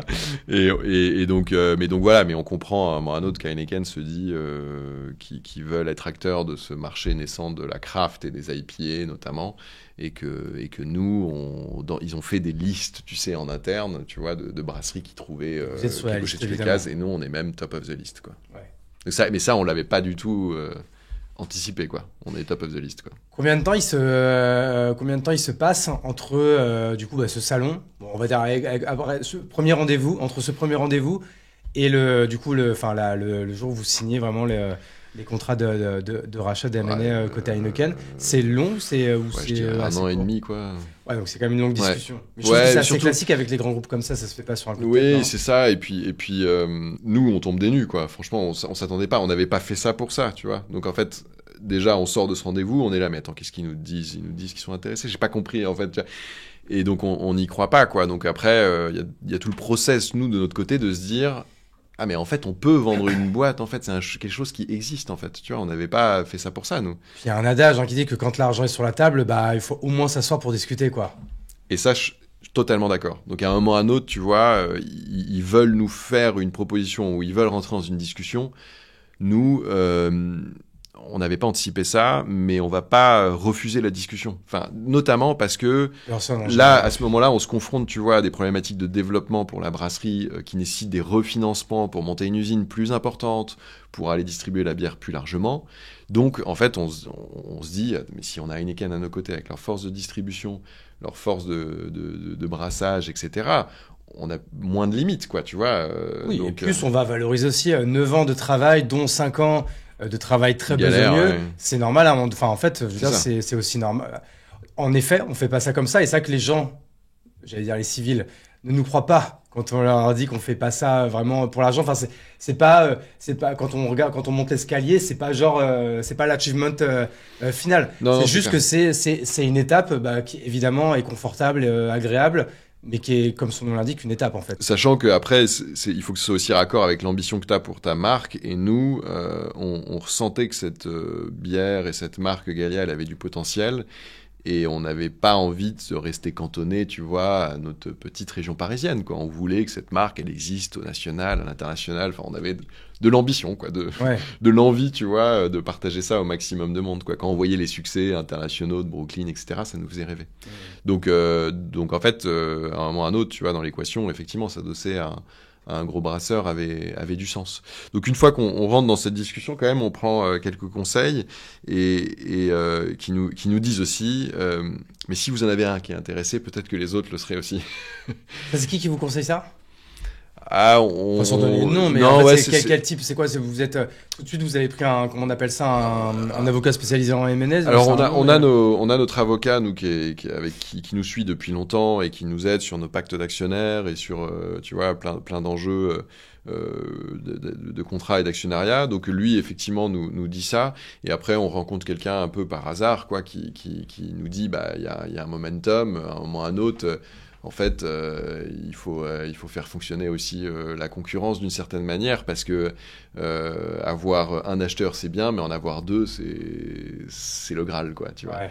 Et donc on connaît des gens nous dans les autres structures et puis même en fait au hasard d'un deuxième salon qu'on fait 2 mois après, on a un autre gros Vous brasseur. avez encore fanfaronné devant un C'est mec. Alors là, c'était même pas le cas. Là, c'est l'autre gros brasseur qui vient de manière un petit peu plus directe et qui nous dit ah voilà, on est d'AB InBev, on aime bien ce que vous faites, voilà, enfin c'est cool, vous pouvez nous en dire un peu plus. Et nous, assez rapidement, on leur dit écoutez, on est déjà dans un processus de discussion avec un grand groupe, est-ce que ça vous intéresse de rentrer dedans? Donc là, la période reniflage de cul va beaucoup moins loin parce que et donc ils disent oui, bien sûr, on va rentrer dedans. Donc en fait, donc en fait, on se retrouve à négocier avec les 3 plus grands brasseurs en fait français. Donc AB InBev qui est un espèce de groupe mondial de bière. Ça s'appelle comment tu dis? AB InBev, donc c'est les marques Lef, Stella. Ah oui, je connaissais pas le nom du groupe, tu vois. Ouais. Voilà, c'est une espèce d'agglomération d'un groupe américain, brésilien et belge. Donc Ok. c'est vraiment la World Company. Moi j'aime bien le Bon définir. melting Tu vois. pot, ouais, putain. Et t'as le groupe Kronenbourg, Carlsberg, donc qui est donc avec les marques qu'on connaît tous, et le groupe Heineken. Et donc en Ok. fait les 3, on rentre dans une discussion avec les 3, ce qui va aussi faire traîner, on va dire peut-être la finisation du Bien deal, sûr. puisque à un moment ou à un autre. Et alors ça, Euh, comment ça se passe bah du coup, alors j'ai vu, alors le mot c'est pas négociation tripartite, mais c'est négociation plutôt avec 3 personnes à la fois. Comment on fait? Est-ce qu'il y a un peu un jeu de poker menteur? Est-ce que on donne des informations, on dit bah ouais, mais là du coup Heineken il nous propose ci et machin et ça. Comment ça se passe? Est-ce que du coup vous êtes conseillé à chaque fois, Ouais. accompagné là-dedans? Ça là-dessus, je pense que si nous on l'avait fait par nous-mêmes, on aurait fait plein d'erreurs, quoi. Donc Ouais. en fait, on se fait conseiller par quelqu'un qui a déjà eu affaire à ces situations où plusieurs groupes sont intéressés par le rachat d'une entreprise. Parce que Et quelle donc- est la bonne stratégie du coup là dans ce- Bah alors la bonne stratégie, oui, t'as raison, c'est du poker, quoi. Donc c'est un peu étonnant, hein, mais il y a un truc où tu vas divulguer certaines informations, les faire travailler sur un projet, sur une proposition. Tu mènes un espèce de jeu de poker avec des personnes qui entre elles se parlent pas, mais où tu vas essayer de déceler jusqu'où tu peux les emmener, en fait, Ouais. entre guillemets, quoi. C'est un peu étonnant. Après, nous, on essayait de rester très rationnel là-dessus et on n'avait pas le mauvais rôle parce que ça, c'était le rôle de la personne qui nous conseillait. Nous, notre rôle, c'était de savoir qu'est-ce que vous voulez faire de notre marque, quelle est l'ambition, quels sont les moyens que vous voulez mettre, est-ce que vous appréciez la philosophie qu'on a mis en place, est-ce que vous êtes prêt à la conserver, est-ce que vous aimez nos salariés. Enfin, nous, on voulait un peu d'humain, quoi. On était sur la partie humaine, tu vois, et finalement, on se... Vous avez le bon rôle quoi. C'est ça, on a le bon rôle. On a clairement le bon rôle. Mais c'est important parce que ça reste une marque et donc le côté émotionnel impliqué dans la revente d'une marque est hyper importante pour tout le monde, quoi, pour les consommateurs, pour les salariés, pour tout le monde. Donc nous, on voulait surtout s'assurer que ça allait pas être un four, quoi. Donc que la personne qui reprenait la marque était engagée à reprendre la philosophie exacte de ce qu'on avait, de ce qu'on voulait faire. Et ça, ce jeu-là, on va dire qu'Heineken était le plus engagé. Franchement, c'est eux qui comprenaient, qui avaient le plus envie. C'était les premiers à arriver, mais c'était aussi les plus honnêtes, en fait, intellectuellement. Les autres l'étaient aussi, mais on sentait qu'ils en avaient vraiment envie et on sentait qu'ils étaient passionnés par ce qu'on faisait et qu'ils avaient envie de l'étendre de manière importante, quoi. Okay. Donc in fine, c'était pas qu'une question de chiffres. Et donc la négociation s'est jouée sur les chiffres, un peu, mais c'est aussi joué sur des aspects émotionnels. Et j'ai envie de dire que dans les propositions, elles étaient assez similaires, en fait. Et donc, en fait, dans la balance... Vous avez quand même pu choisir, du coup, de manière... Parce que de leur côté, c'est aussi des choses très rationnelles. Enfin, tu vois, ça reste une bière, une marque, tu vois, c'est pas un truc aussi qui, eux, de leur côté, ils savent qu'ils vont pas pouvoir faire exploser le plafond de verre parce qu'eux-mêmes ont des inerties de distribution et de marché. Donc, en fait... ils peuvent pas se permettre de surpayer ou de se dire... Et puis, c'était pas encore cette époque-là. Il y a un moment, dernièrement, où il y avait des choses qui étaient peut-être un peu surpayées. C'était encore... Tu mets des chiffres dans un tableau, tu mets un coef, et normalement, ça te donne une valo, et normalement, si tout le monde travaille bien, tout le monde arrive à peu près sur les mêmes chiffres. Exactement. Oui, vous restez combien à l'époque? Parce que comme vous aviez un peu levé d'argent, vous aviez fait entrer des investisseurs. Ouais, on avait... on avait 70%. Ok, donc là, les gens et les 30%, c'est... Ah oui, donc il y avait quand même le fonds, le truc de l'ISF, là. Il y avait un fonds, effectivement. Plus de business angel. Il y avait de la famille et on avait un business angel, Lequel? Un gars que notre comptable nous avait présenté, un monsieur qui était au demeurant très sympathique, qui n'était pas du tout connu, qui avait un certain âge et qui a eu de la chance. Il a fait un bon deal, lui. Ah oui, il a fait un très très bon deal. Mais c'était pas, enfin une nouvelle fois, on l'a fait rentrer en 2012-13 et à cette époque-là, tu vois, on a eu de la chance que notre comptable nous mette en relation avec quelqu'un qui avait beaucoup de sous et qui était ok pour soutenir des projets de jeunes entrepreneurs, tu vois, mais avec un niveau de risque, mais parce que franchement, marque de bière 2010 espérer un exit, etc. Enfin, je veux dire, c'était du mécénat aujourd'hui. C'était du 1 sur 100. Bah, en même temps, 1 sur 100, il y a quand même, tu peux tomber sur le bon chiffre. Il a quand même bien fait, mais je pense que quand même notre comptable avec qui on s'entendait bien, elle croyait en nous et donc elle l'avait recommandé parce qu'elle se disait non mais sur le papier, mais je pense qu'ils vont réussir et tout. Et bon voilà. Je suppose que le chiffre de la revente il est pas public. Non, il est pas public et puis c'est ça pour le compte, c'est à la discrétion aussi d'un deal avec Heineken qui est un deal qui est surtout sur la transmission d'une marque, etc. Tu vois, donc mais bon, et après ça reste aussi des choses qui sont raisonnables, il faut se le dire, quoi. Donc on faisait 3 millions de chiffre d'affaires, on était tout juste rentable. Leur calcul de leur côté, etc. Voilà, c'est quelque chose qui malgré le momentum du moment où vraiment il y avait une discussion avec 3 brasseurs et donc c'était assez cool. Ça reste des chiffres beaucoup plus raisonnables que des choses qu'on peut voir aujourd'hui parfois. Et du coup, t'as très marrant parce que hier, tu sais, moi j'ai un club d'entrepreneurs à Bordeaux qui s'appelle le Poney Club. Donc du coup, une fois par mois, on se réunit, on déjeune et une fois par mois, on fait la teuf ensemble, quoi. Bordeaux. Hier, c'était notre déjeuner et on était dans un restaurant au New York, à Bordeaux, Cours Pasteur que j'embrasse. Et du coup, quand j'arrive le premier, et comme franchement, j'étais un peu angoissé, je sais pas pourquoi, je fais des petites crises d'angoisse en ce moment, et je me suis dit, tiens, pour une fois, le midi, je vais me faire une petite bière. Et là, je vois, tu sais, les fameux 3 logos et tout. Je dis, tiens, tout de suite, je suis attiré par le logo. Et je me dis, c'est marrant, moi, j'ai l'un de ses cofondateurs demain dans le podcast et tout. Ah oui. Il me sert un demi de Gaïa. Puis après, j'ai les potes qui commencent à arriver. Donc, tous, du coup, il suffit qu'il y en ait un qui dit, je prends une bière. Et là, les Coca et les San Pellegrino, c'est un peu oublié. Donc, on essaie tous de prendre une petite Gaïa. C'est clair. Et du coup, je racontais, je dis, c'est marrant, le mec, quand même, ils ont vendu et tout à Heineken. Ils ont dû prendre un bon ticket après 10 ans de labeur, machin et tout.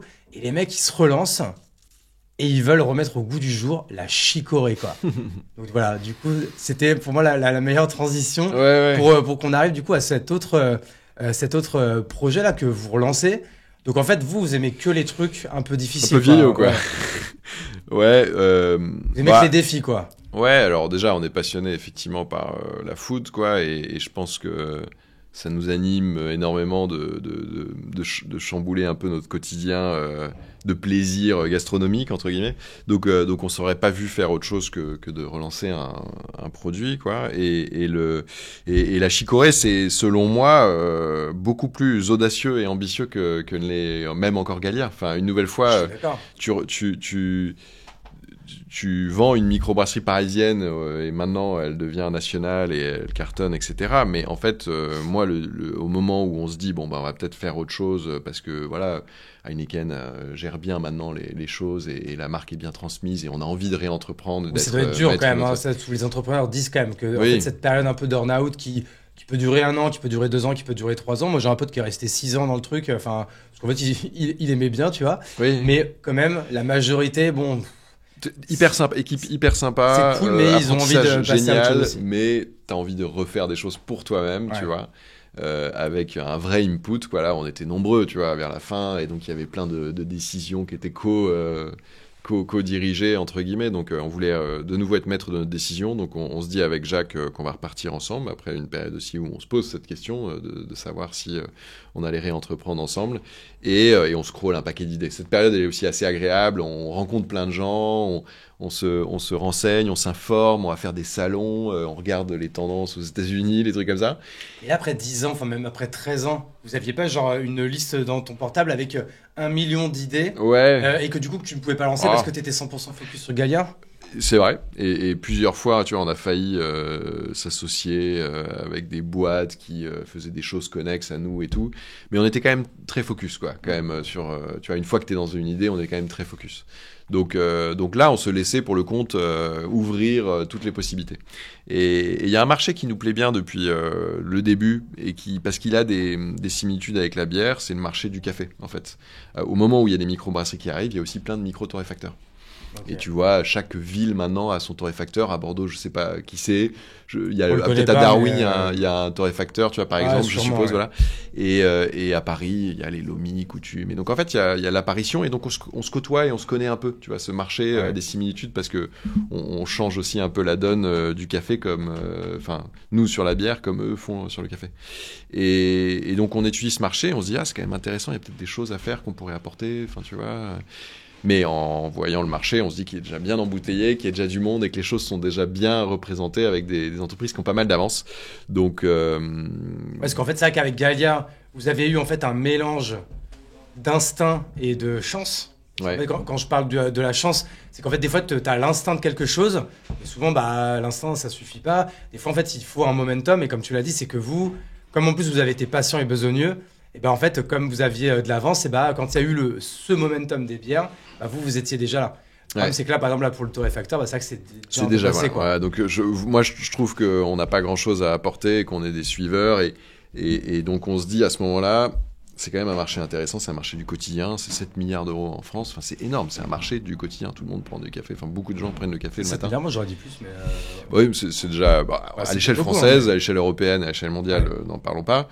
Et donc à ce moment-là aussi, on commence à avoir des petits articles qui popent sur 2 choses, sur tout ce qui est l'enjeu du café en termes d'empreinte carbone, de santé, et de réchauffement climatique. Donc ça commence à pénétrer, tu vois, les infos. Donc on se dit, il va y avoir de l'attention sur cette matière première, déjà.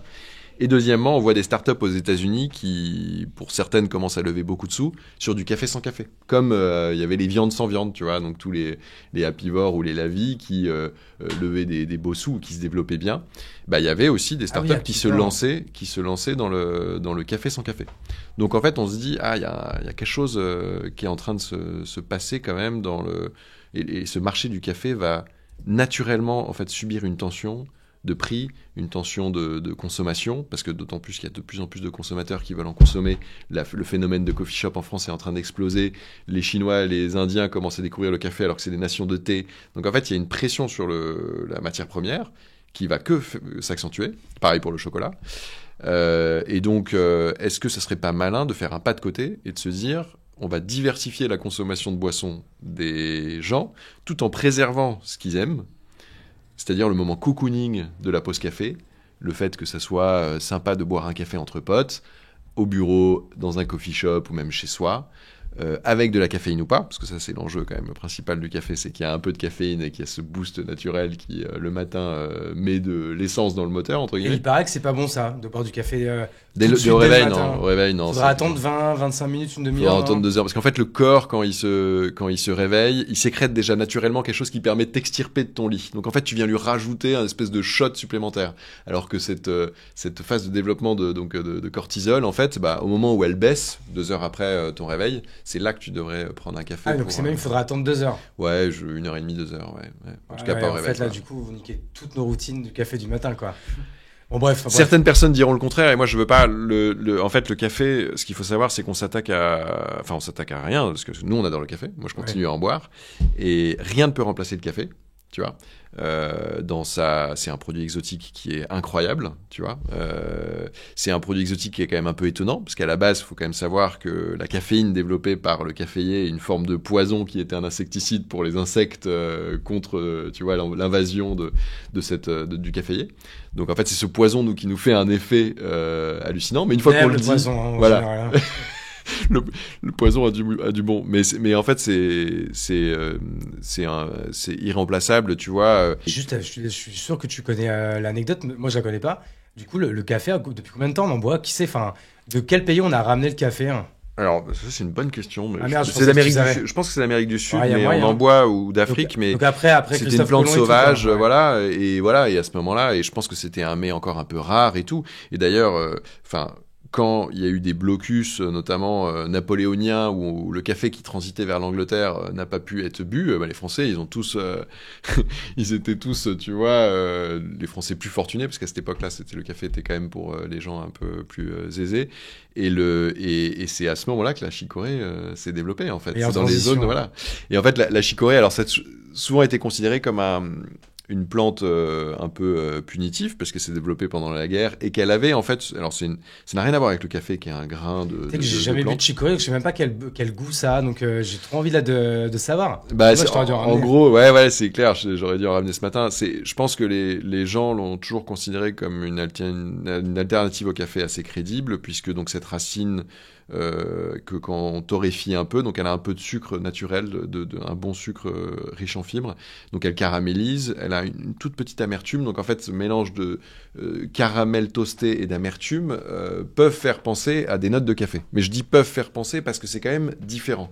Mais il n'y a aucune autre alternative au café qui a ce mélange caramel toasté amertume, on va dire une légère amertume, et qui se boit chaud. Et qui se boit chaud et qui peut faire penser au café. Donc en fait, on a rarement trouvé quelque chose qui mimait autant le café, mais une fois que j'ai dit ça, ça a quand même sa propre personnalité. Et d'ailleurs, cette petite sucrosité un peu subtile et aux notes toastées caramel, elle est vachement appréciée, parce qu'un café, quand tu bois la première fois un café quand t'as 20 ans, tu vois un café noir, tu fais waouh, c'est hard en fait, tu vois. Ah ouf, hein, tu fais genre, mais c'est quand même la première fois que tu bois un verre de pif. Hein, voilà, tu mets plein de sucre, plein de lait, machin, et donc au fur et à mesure, ton palais s'habitue, et après, la caféine prend le dessus et te rend peut-être accro, d'une certaine manière. Mais donc la chicorée, c'est un produit qui est incroyable, et je pense qu'en fait, les gens le sous-estiment depuis longtemps, et ça c'est des années d'appauvrissement culturel sur ce produit. Je suis un peu direct et cash, mais en l'occurrence c'est ce que je pense,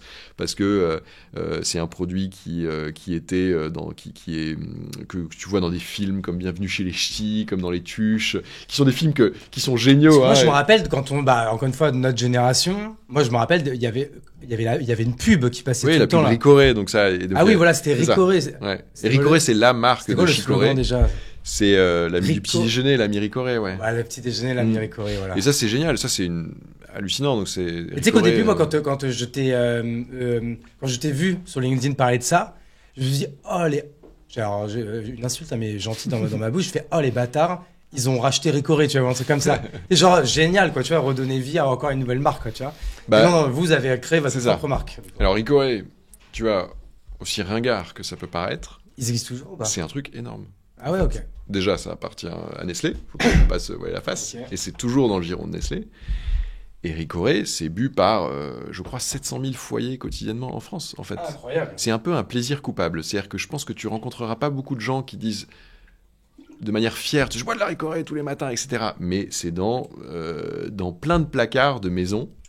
Et c'est un café doux, puisqu'en fait, Chicorée, c'est un mélange de chicorée et de café.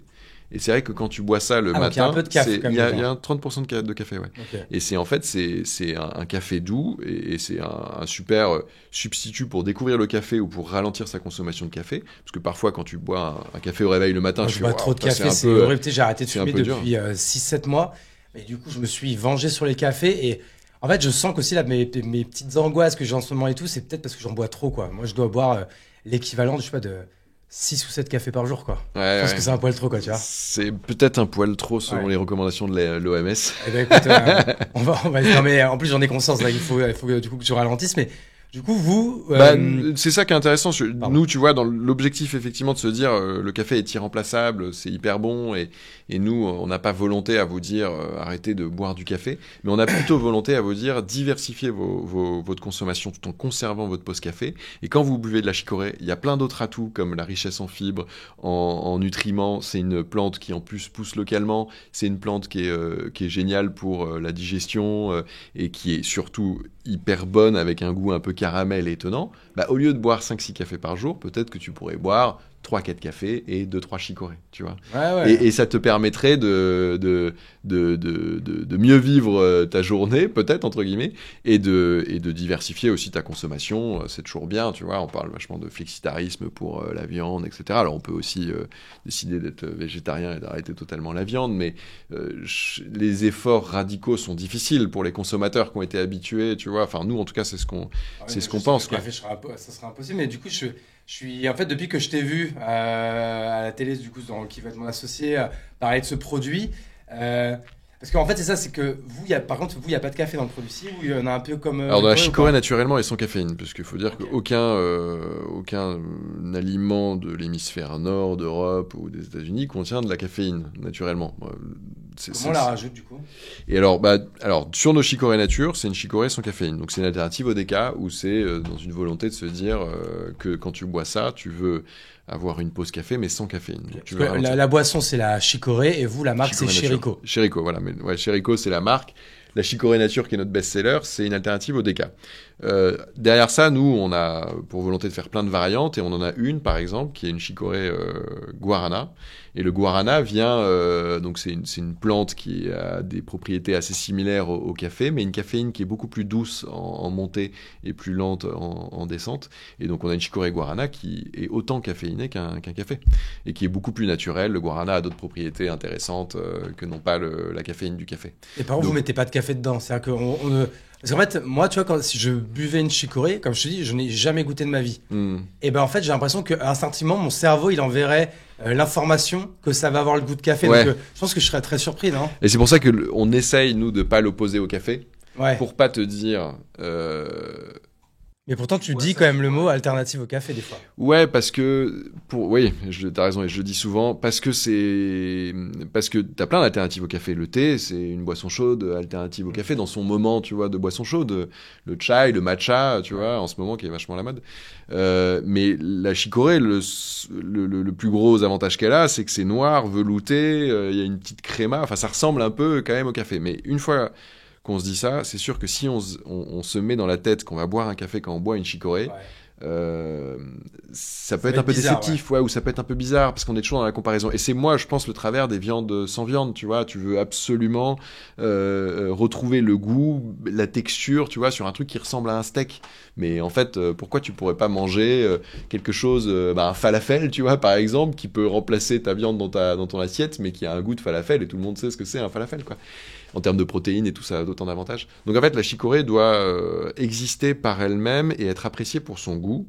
Et donc il faut essayer que les gens ne mentalisent pas trop sa consommation. Parce que moi, je pense que je le mentaliserais, c'est ça le problème, quoi. C'est normal. Le mieux, c'est déjà d'y aller progressivement, de commencer dans une chicorée latte, tu vois, qui, donc avec l'apport du lait, va venir adoucir le goût. Et après, au fur et à mesure, tu la boiras en black comme tous les accros à la chicorée. Mais c'est plein de gens trouvent ça hyper bon, et nous, moi qui n'étais pas forcément un buveur de chicorée avant de me lancer dans ce produit, maintenant je l'apprécie, tu vois, au quotidien. Et en fait, c'est des formations de palais, en fait, comme tout le monde, en fait. Mais casser l'hégémonie et la mentalité, tu vois, l'importance du goût du café, c'est pas évident, parce qu'en plus du café, il y en a du très mauvais, il y en a du très bon, tu vois. Ouais, bien sûr. La largeur de la qualité du café que tu bois, ça peut être quand même un peu différent, quoi. Et donc, vas-y, juste pour refaire un petit retour en arrière. Donc, on arrive vers 2023. Donc, vous arrivez un peu à la fin de l'aventure Gallia et du coup, la fin de cette étape Heineken, post-rachat, pardon. Tu t'es remis avec Jacques là pour Chérico? Sur Chérico, ouais, on s'est remis tous les deux. Vous avez pas un troisième ou une troisième? Ouais, alors et en fait, on a embarqué Dorian avec nous, qui était chez Gallia. Elle était responsable marketing chez Gallia vers les 3-4 dernières années. Donc les années Heineken, du coup. Les années Heineken, elle est arrivée juste avant le rachat et on l'avait pas forcément prévenu parce qu'on n'était pas sûr que ça allait arriver. Et puis au moment où quelques mois après qu'elle arrive, Heineken est rentrée dans le capital. Mais c'était intéressant parce qu'elle avait un profil aussi où elle avait travaillé dans des grands groupes et donc elle avait mais qu'elle voulait travailler dans une start-up, quoi. Elle avait le parfait fit entre start-up et ambition, tu vois.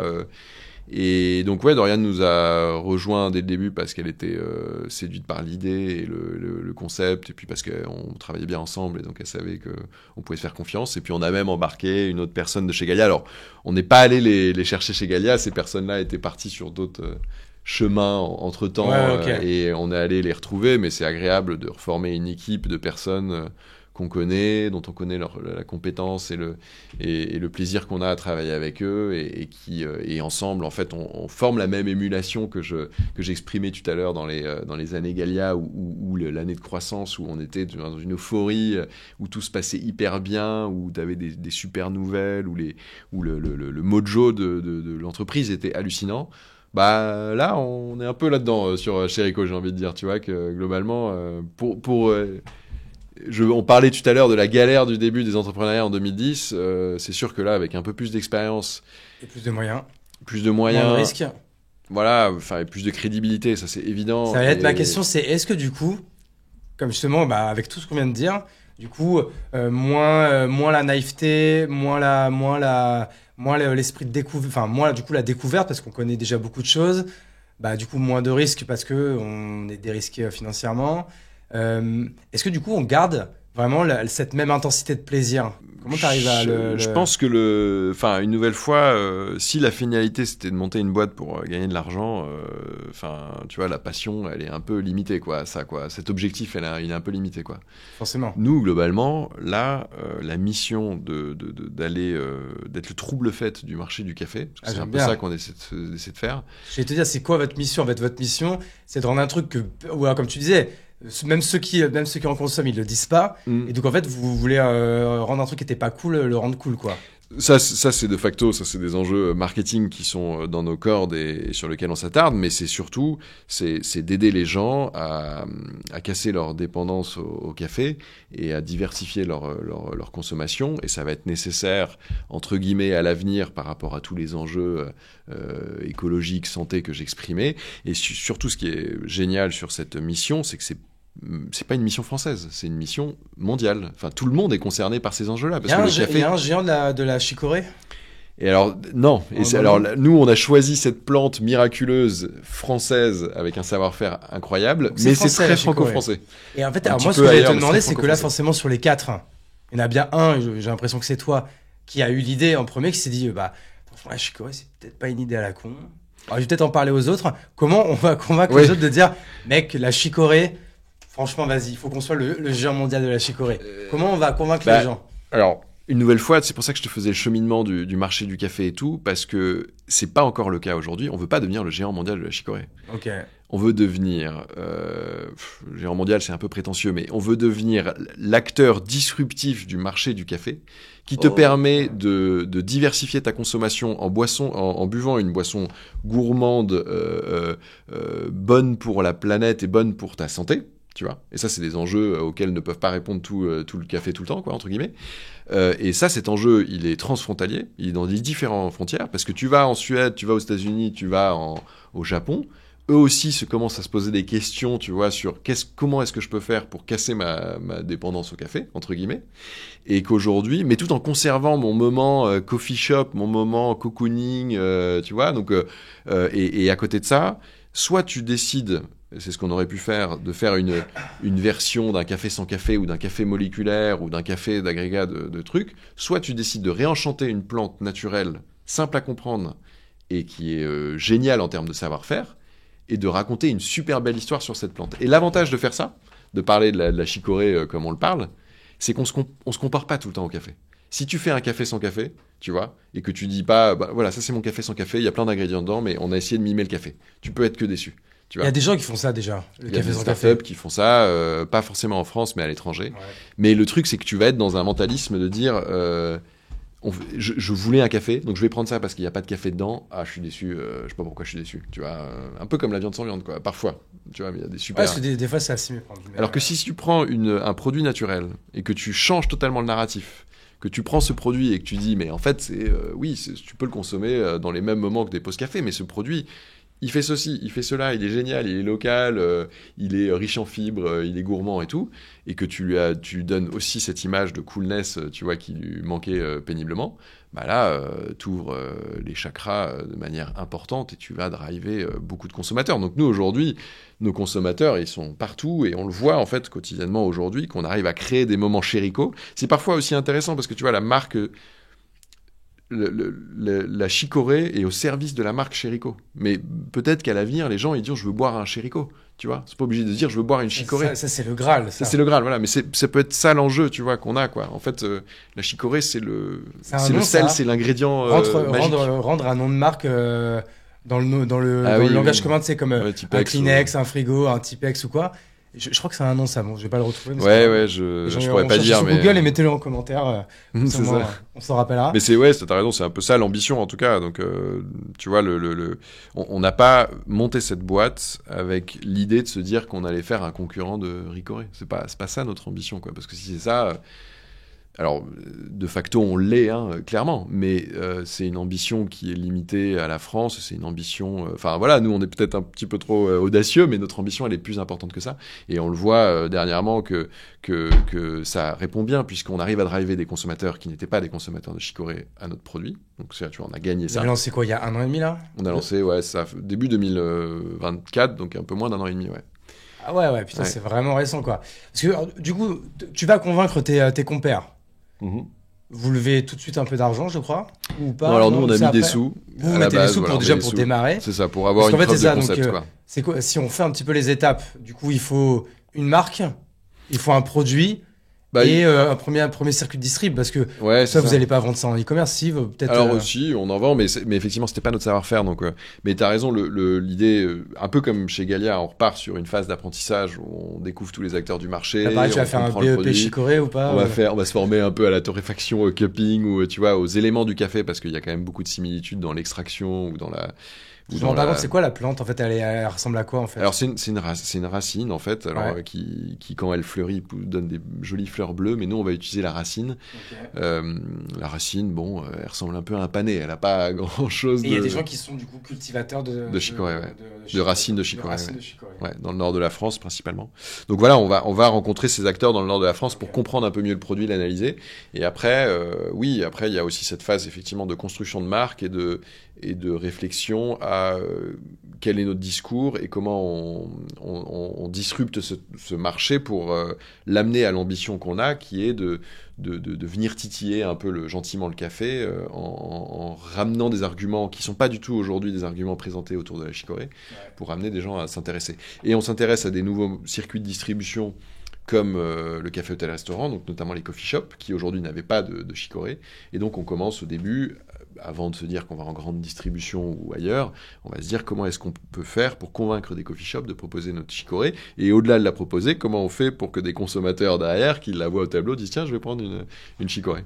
Donc ça, c'est l'enjeu dans lequel on s'embarque, et en fait, on se rend compte assez rapidement qu'on arrive à cocher pas mal de cases, que les consommateurs dans les coffee shops sont en demande de produits sans caféine, sont en demande de produits locaux aussi. Il n'y a pas de produits locaux sur la carte des coffee shops aujourd'hui, c'est que des produits exotiques. Et que la chicorée a une image désuée, mais que les gens sont en demande d'essayer. Et donc là, depuis 1 an, on a plus d'une centaine de coffee shops. C'est devenu un et là, vous avez appris un petit peu, en fait, de toute façon, là, vos contacts que vous aviez déjà d'avant, en fait. C'est vrai que vous, un petit peu, fait d'avoir fait Gallia, revendu Gallia, et d'avoir été dans ce milieu-là pendant 10 ans, vous partez pareil encore une fois avec une petite longueur d'avance. Bah, alors on n'a pas exactement les mêmes réseaux, les distributeurs sont pas tout le temps les mêmes, etc. Mais on sait où on veut aller et on comprend un peu la road to market. Tu vois, on est un petit peu plus confiant dans nos décisions stratégiques, de pricing, de distribution. Donc les choses vont forcément un peu plus vite, quoi. Et après, bon, on lève aussi des fonds. Donc on fait cette émission, on a l'opportunité de présenter notre produit dans l'émission Qui va être mon associé. Donc qui est passé là il y a 2-3 semaines. 2-3 semaines, parce que là, nous, on tourne, on est quoi là? On est fin mars. Ouais. Vous êtes passé Début là début mars. Ouais. Mais je crois que c'est en octobre, dans les enregistrements. Les enregistrements, c'est en octobre, ouais. Voilà. Donc on est sélectionné en juillet. Donc là, vous avez même pas un an là, à ce moment-là. Ouais, c'est ça. Quand ils nous sélectionnent, c'est à peu près en juillet. Donc déjà, on est hyper heureux et surpris d'être sélectionnés. Et on comprend que, je pense que pour M6, ce qui intéresse, c'est le storytelling d'entrepreneurs qui se relancent. Ça leur plaît. Et un produit aussi désuet que la chicorée. Tu vois, le combo des deux. Elle est cool quand même. Voilà, le combo des deux fait qu'il y a un truc qui est fonctionnait. intéressant à montrer à la télé.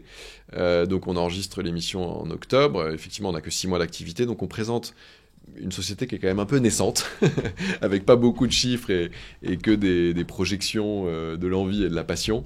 Donc on n'arrive pas forcément à convaincre les membres du jury, même s'ils apprécient l'idée. Je pense qu'ils se... Oui, parce que je crois qu'ils ont pas... Sur le moment, C'est parce qu'ils devaient participer en fait à une levée qui était déjà là. Ils pouvaient pas négocier la valo. C'est ça. Et en fait, c'est ça. Alors, je me rappelle plus de quelle était la valo, mais en fait, la valo, en fait, elle tient beaucoup compte que vous n'êtes pas des first-time entrepreneurs. Ouais, je pense, ouais. Et par exemple, moi, tu vois, j'ai une thèse dans l'investissement en BA. C'est que déjà, en fait, si l'entrepreneur n'a pas déjà monté une boîte, ouais. Forcément, si on a revendu une, là, je vais pas les yeux fermés, mais ils sont prêts les yeux fermés. Oui, voilà. Et du coup, je peux y aller, tu vois. Enfin, par exemple, moi, tu vois, il y a une boîte, tu vois, qui s'appelle Zelic, avec du coup Dorian que j'embrasse. J'ai presque pas lu le deck. Oui, que tu disais. Mais juste, je savais qu'en fait, Dorian, il avait déjà revendu plusieurs millions d'euros à Ivancy, et j'avais suivi toute l'histoire de Ivancy. Je dis, bah, en fait, quel que soit. Et son CTO, c'était le CTO de Pumpkin, qui pareil avait revendu Pumpkin. Donc là, le combo de dire, bon, bah, on est sur 2 entrepreneurs qui ont déjà fait un essai gagnant. Ouais, c'est bon, clair. bah, de toute façon, c'est des stats. Dans les stats, je prends le moins de risques possible en investissant dans leur deuxième aventure. Ouais, c'est clair. Bah, en tout cas, nous, c'est le pari qu'ont pris plein de nos investisseurs de cette levée. Il y a qui, s'il y a des noms que tu peux donner ou Ouais, on a Augustin Pavel-Marmont de Michel Augustin, donc voilà. La boucle est bouclée entre ce stage raté au début. Et on a Thibaut, le cofondateur de Back Market, on a Gary qui est le cofondateur de Alltrix. Qui est de Bordeaux, Thibaut. Ouais, bah oui, c'est vrai que... croise au panel de temps en temps.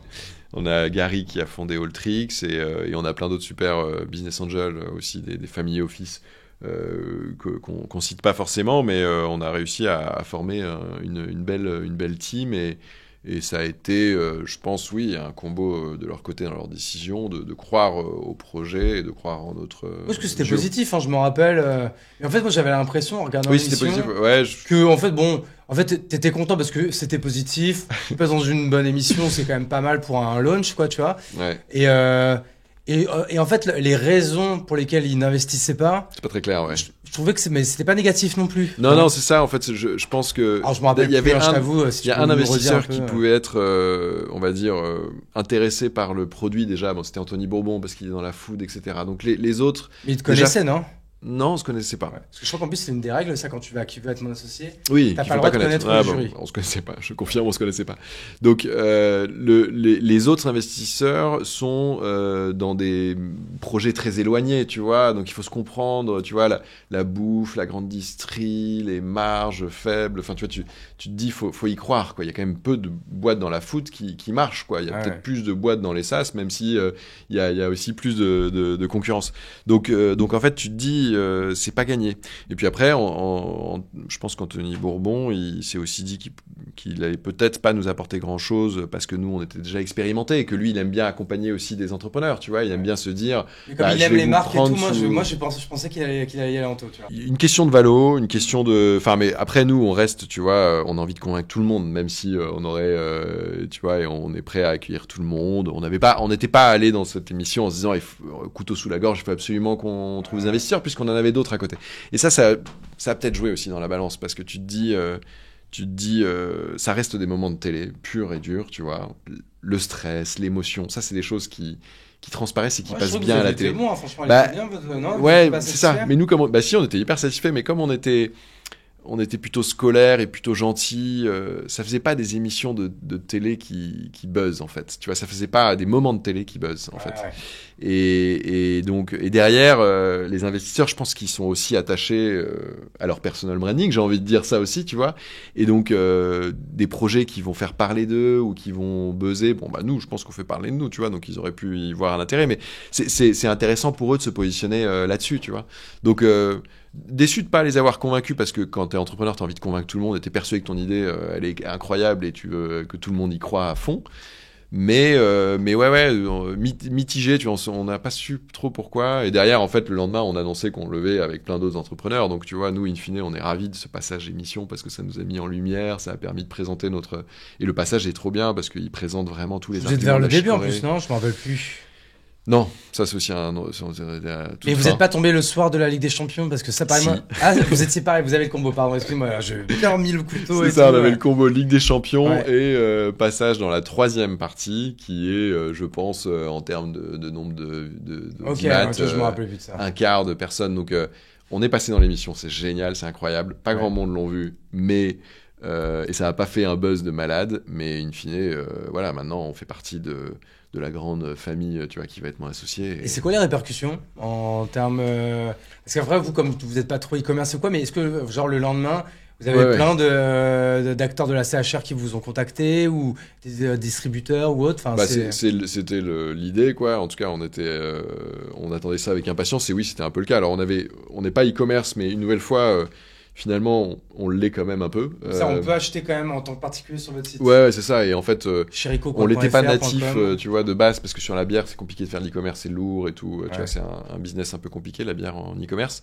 Mais en fait, là, en ayant lancé un site Day One, on l'a lancé au 1er janvier, et voyant que on était de plus en plus connus, et le meilleur moyen de trouver nos produits aujourd'hui qui sont pas distribués partout, c'est sur notre site. En fait, aujourd'hui, ça reste notre premier canal de distribution. Donc, en fait, on met plein de moyens maintenant sur Meta avec finalement des retours sur investissement qui sont assez intéressants parce qu'on a réussi à augmenter le panier moyen. Donc on a pris le pli de l'e-commerce. Quoi, avec des UGC du coup, vous faites quoi? On a fait de la pub traditionnelle, de l'UGC, on teste plein de choses différentes et les choses qui fonctionnent aujourd'hui. Donc on se fait un peu accompagner dans ce domaine-là et en même temps il y a aussi l'arrivée imminente de TikTok Shop qui va bouleverser les choses. Tout le monde parle que de ça là. C'est qu'en fait, tu fais des vidéos et le produit que tu as dans la vidéo, du coup, tu peux l'acheter en 2 clics, quoi. Bah, c'est le créateur donc, qui fait une vidéo sur ton produit en live. En fait, tu l'as relié, il est relié à ton e-shop et puis en fait, avec un lien d'affiliation. Ouais. C'est donc c'est quelque chose que Instagram a jamais mis en place, mais qui est très puissant puisque comme tu dis, en 2 clics, la personne pourra acheter quoi. Et puis en plus après, elle peut retrouver le produit si jamais elle n'a pas acheté. Surtout même pour les créateurs. En fait, ce qui est cool, c'est que souvent en fait, les créateurs font de la pub pour des produits. Mettre certes un lien, un code promo ou quoi, mais les gens ils y vont peut-être acheter beaucoup plus tard, mais ça peut même être 2 semaines après, mais c'est grâce à cette vidéo. Et en fait, le créateur, le pauvre, bah, du coup, lui, il va rien toucher, alors que c'est grâce à sa création de contenu qu'il y a eu l'achat. Alors que c'est cette friction que TikTok Shop va gommer, quoi. Enfin, comme déjà aux États-Unis, il va gommer en France, là. Ouais. Bah, donc voilà. Donc, on a, nous, finalement, maintenant, on a quand même embrasser cette opportunité de e-commerce et on l'avait énormément préparé pour l'émission. Donc avec les stocks qu'il fallait, et on a connu effectivement, même si on est passé tard, un pic de connexion et d'achat qui était assez incroyable. Derrière, on avait mis en place tout un système de CRM via Klaviyo et d'Ads pour quand même continuer à entretenir la magie qui va être moins associée pendant quelques semaines. Donc là, c'est toujours en cours. Vous, en fait, ça, on vous le dit pas, vous, à quelle heure vous allez passer? Ou si vous étiez prévenu quand même? Non, alors, ils nous le disent pas des mois avant, mais en fait, on le sait quelques semaines avant, quoi. Ah oui, donc... on le devine parce qu'en fait, on le devine. On a un ordre de passage. Nous, on l'avait deviné qu'on passait en 3e partie de soirée. Donc, on savait du jour au lendemain que tout ce qu'on avait prévu... Je pense que ça aurait vraiment pu... Mais c'est bon. Ça aurait pu faire la différence entre beaucoup plus de ventes, effectivement, les projets. Comment ça se passe le process? C'est vous qui avez candidaté ou on est venu vous chercher? On a candidaté en ligne, tu vois, et un jour, on reçoit un coup de fil d'un casteur qui nous dit est-ce que vous voulez venir passer un casting? Il paraît qu'il y a plein d'étapes. Il y a une étape avec la boîte de prod, il y a une étape avec M6, il y a... Bah, c'est ça, il y a le casting, quoi. Effectivement, il y a le casting avec la boîte de prod. Le casting est à un moment où... C'est Satisfaction, non Satisfaction, non Satisfy TV, ouais, je Ouais, crois. un truc d'Arthur, quoi. Ouais. C'est ça. Et donc, nous, on fait le casting dans les locaux de la boîte de prod d'Arthur et tout. Un moment un peu étonnant, on est un peu challengé en fait sur le casting. Je pense que c'est déjà un casting, tu vois, où il te jauge en fait. Et t'es challengé businessment parlant ou plutôt télévisuellement parlant du coup c'est Bah, le mode de prod. un peu de tout en fait, Ouais. mais on sait, tu vois, c'est un moment un peu étonnant et je pense que c'est le rôle du casteur aussi, tu vois, de jouer un espèce de rôle. Enfin, ça peut être comme un entretien, hein, tu vois, où celui qui va embaucher va vouloir jouer un espèce de rôle un peu. Donc voilà, mais très sympa. Donc après, on sait pas trop. Ils nous redemandent des éléments. Dans notre cas, en l'occurrence, on nous dit la boîte de prod finalement ne vous sélectionne pas. En plus, on avait candidaté un peu tardivement, donc il faut mieux candidater quand même très tôt pour être sûr de. Donc on était un peu déçus, un peu dégoûtés quoi. Et une semaine ou 2 semaines après, ils nous rappellent, ils font en fait M6 vous a repêché quoi. Donc en fait, j'ai l'impression, c'est ce qu'il nous a dit, hein, mais que en tout cas la boîte de prod, ils avaient déjà plein de projets, donc ils se sont dit bon, ils font des arbitrages, on est arrivé dans les derniers, ils se disent bon bah voilà, non mais ça va pas le faire. Et en fait, ils présentent quand même un panel de projets un peu à M6 où ils en discutent en tout cas, parce que c'est l'acheteur de l'émission, on va dire. Et M6, il trouvait son compte quoi, donc il disait allez-y, on y va, vas-y, ça peut être sympa quoi. Donc on est repêché. Ça c'est en juillet quoi, je peux même pas dire retracer le truc, mais c'est fin juillet quoi. Et t'enregistres début octobre quoi. Donc, Ok, en fait, sympa. Ouais. après t'as les vacances d'août où les choses tu fais pas grand chose parce que c'est un peu français quoi, tu vois. Et après en septembre tu te mets dans le mindset, mais t'as un mois en fait, t'as un mois pour préparer ton truc, réfléchir à ce que tu vas raconter, écrire ton pitch, essayer de créer des éléments de déco un peu sympas. Donc voilà. Et après t'es un peu quand même, et c'est pour ça que ça reste une émission, c'est pas scripté quoi, t'es jeté sur scène, vas-y débrouille-toi. À part ton pitch d'une minute et demie, mais il paraît qu'après ça dure assez longtemps quand même, l'enregistrement. Ouais, Une bonne heure et quelques même. Ouais, plus d'1 heure, ouais. Et là, Donc, c'est normal, quoi, quoi. c'est dur, là tu vois en fait, est-ce que tu sens que c'est, du coup même, alors il y a quoi, il y a 4 ou 5 jurys en face de toi? Toi, 5, ouais. il y avait qui? Il y avait donc Anthony Bourbon, Simone Signy, Eric Larchevêque, et il y avait 2 nouveaux, donc Alice Labouze et Jean-Michel Caram. Ok, il n'y avait pas Julian Jacob, ouais. Non. Ouais. Parce que c'est celui qui vient juste après toi là dans une Ah heure. ouais, là, d'accord, bah non, tu passes lui était bonjour. pas là. Et là en fait on sent que ils sont beaucoup dans leur rôle un peu télé où vraiment quand même ils te posent des vraies questions business, ils te creusent. Hyper pertinent. Ouais. Franchement, déjà, faut quand même se dire que ça dure 1 heure et donc normalement des conversations business ça dure longtemps, plus qu'1 heure quoi. Tu vas dans les chiffres, dans les trucs, donc on sent qu'ils sont quand même expérimentés, ils posent les bonnes questions. Non, c'est un challenge en fait. Ce qui est marrant, c'est que ça reste un pitch comme un pitch investisseur, tu vois, où tu pitcherais ta startup devant des investisseurs, réellement, quoi, dans la vraie vie. Mais il faut que tu conserves en conscience, et je pense que de leur côté aussi c'est le cas, que c'est de la télé. Ouais. Donc en fait, tu vois, il faut faire des blagues, quoi, parce que tu fais pas des blagues devant un investisseur, machin. Mais si tu détends pas l'atmosphère, je dis pas que faut faire, ça reste sérieux, hein.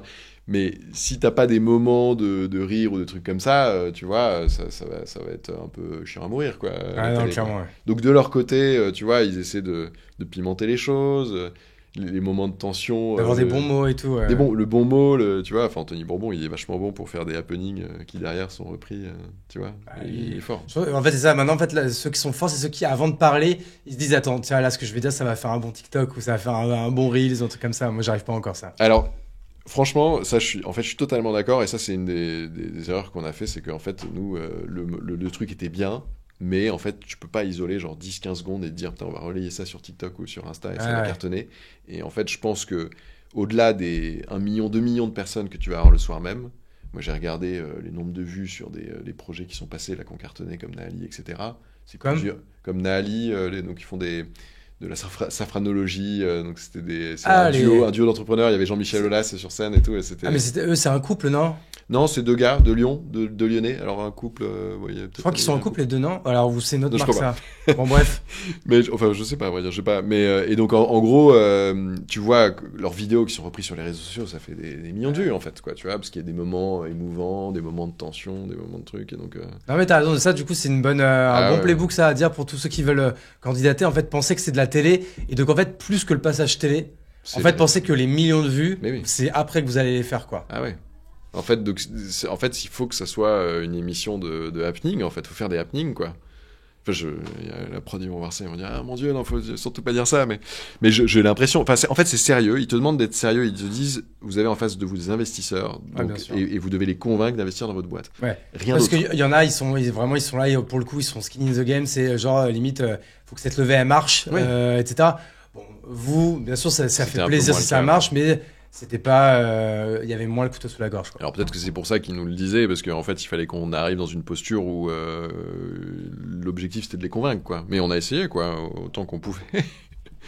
Donc voilà, mais c'était une super expérience. C'est vrai que c'est un peu un moment hors du temps où bon, les plateaux télé, tu vois, les trucs. Ouais, c'est sympa comme expérience à vivre, je pense. Ouais. Il y a la période d'avant, tu vois, la matinée, le stress, le build-up et tout.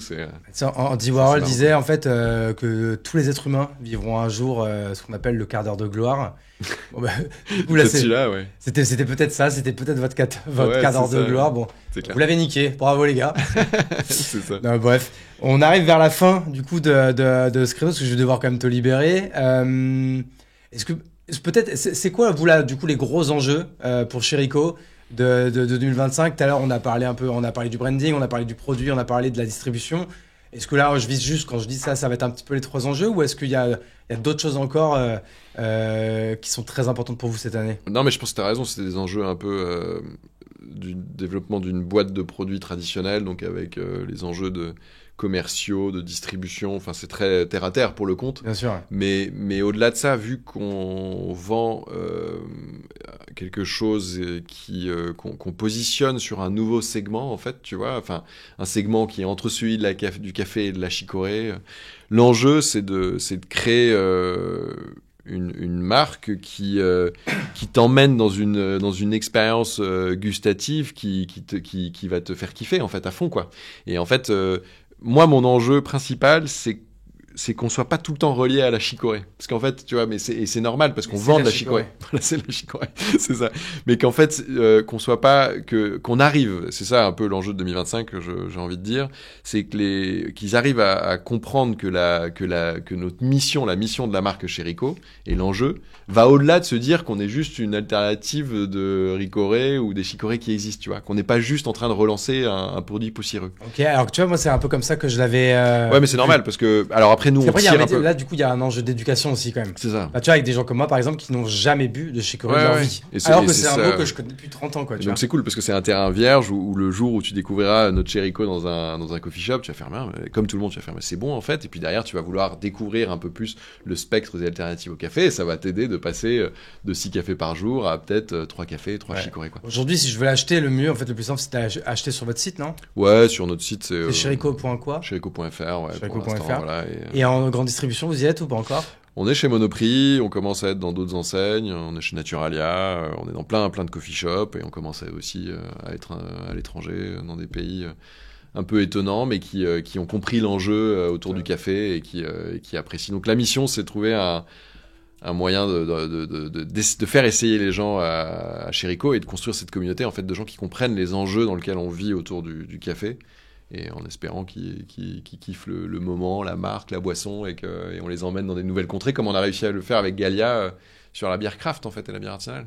Eh ben écoute, on va suivre tout ça. Chérico, je n'ai même pas donné l'orthographe. C'est quoi donc? C'est C-H-E-R-I-C-O. Voilà, Chérico. Tout simplement, pas avec un K du coup. Non. Donc Chérico sur les réseaux, allez suivre sur TikTok, Insta. Ouais.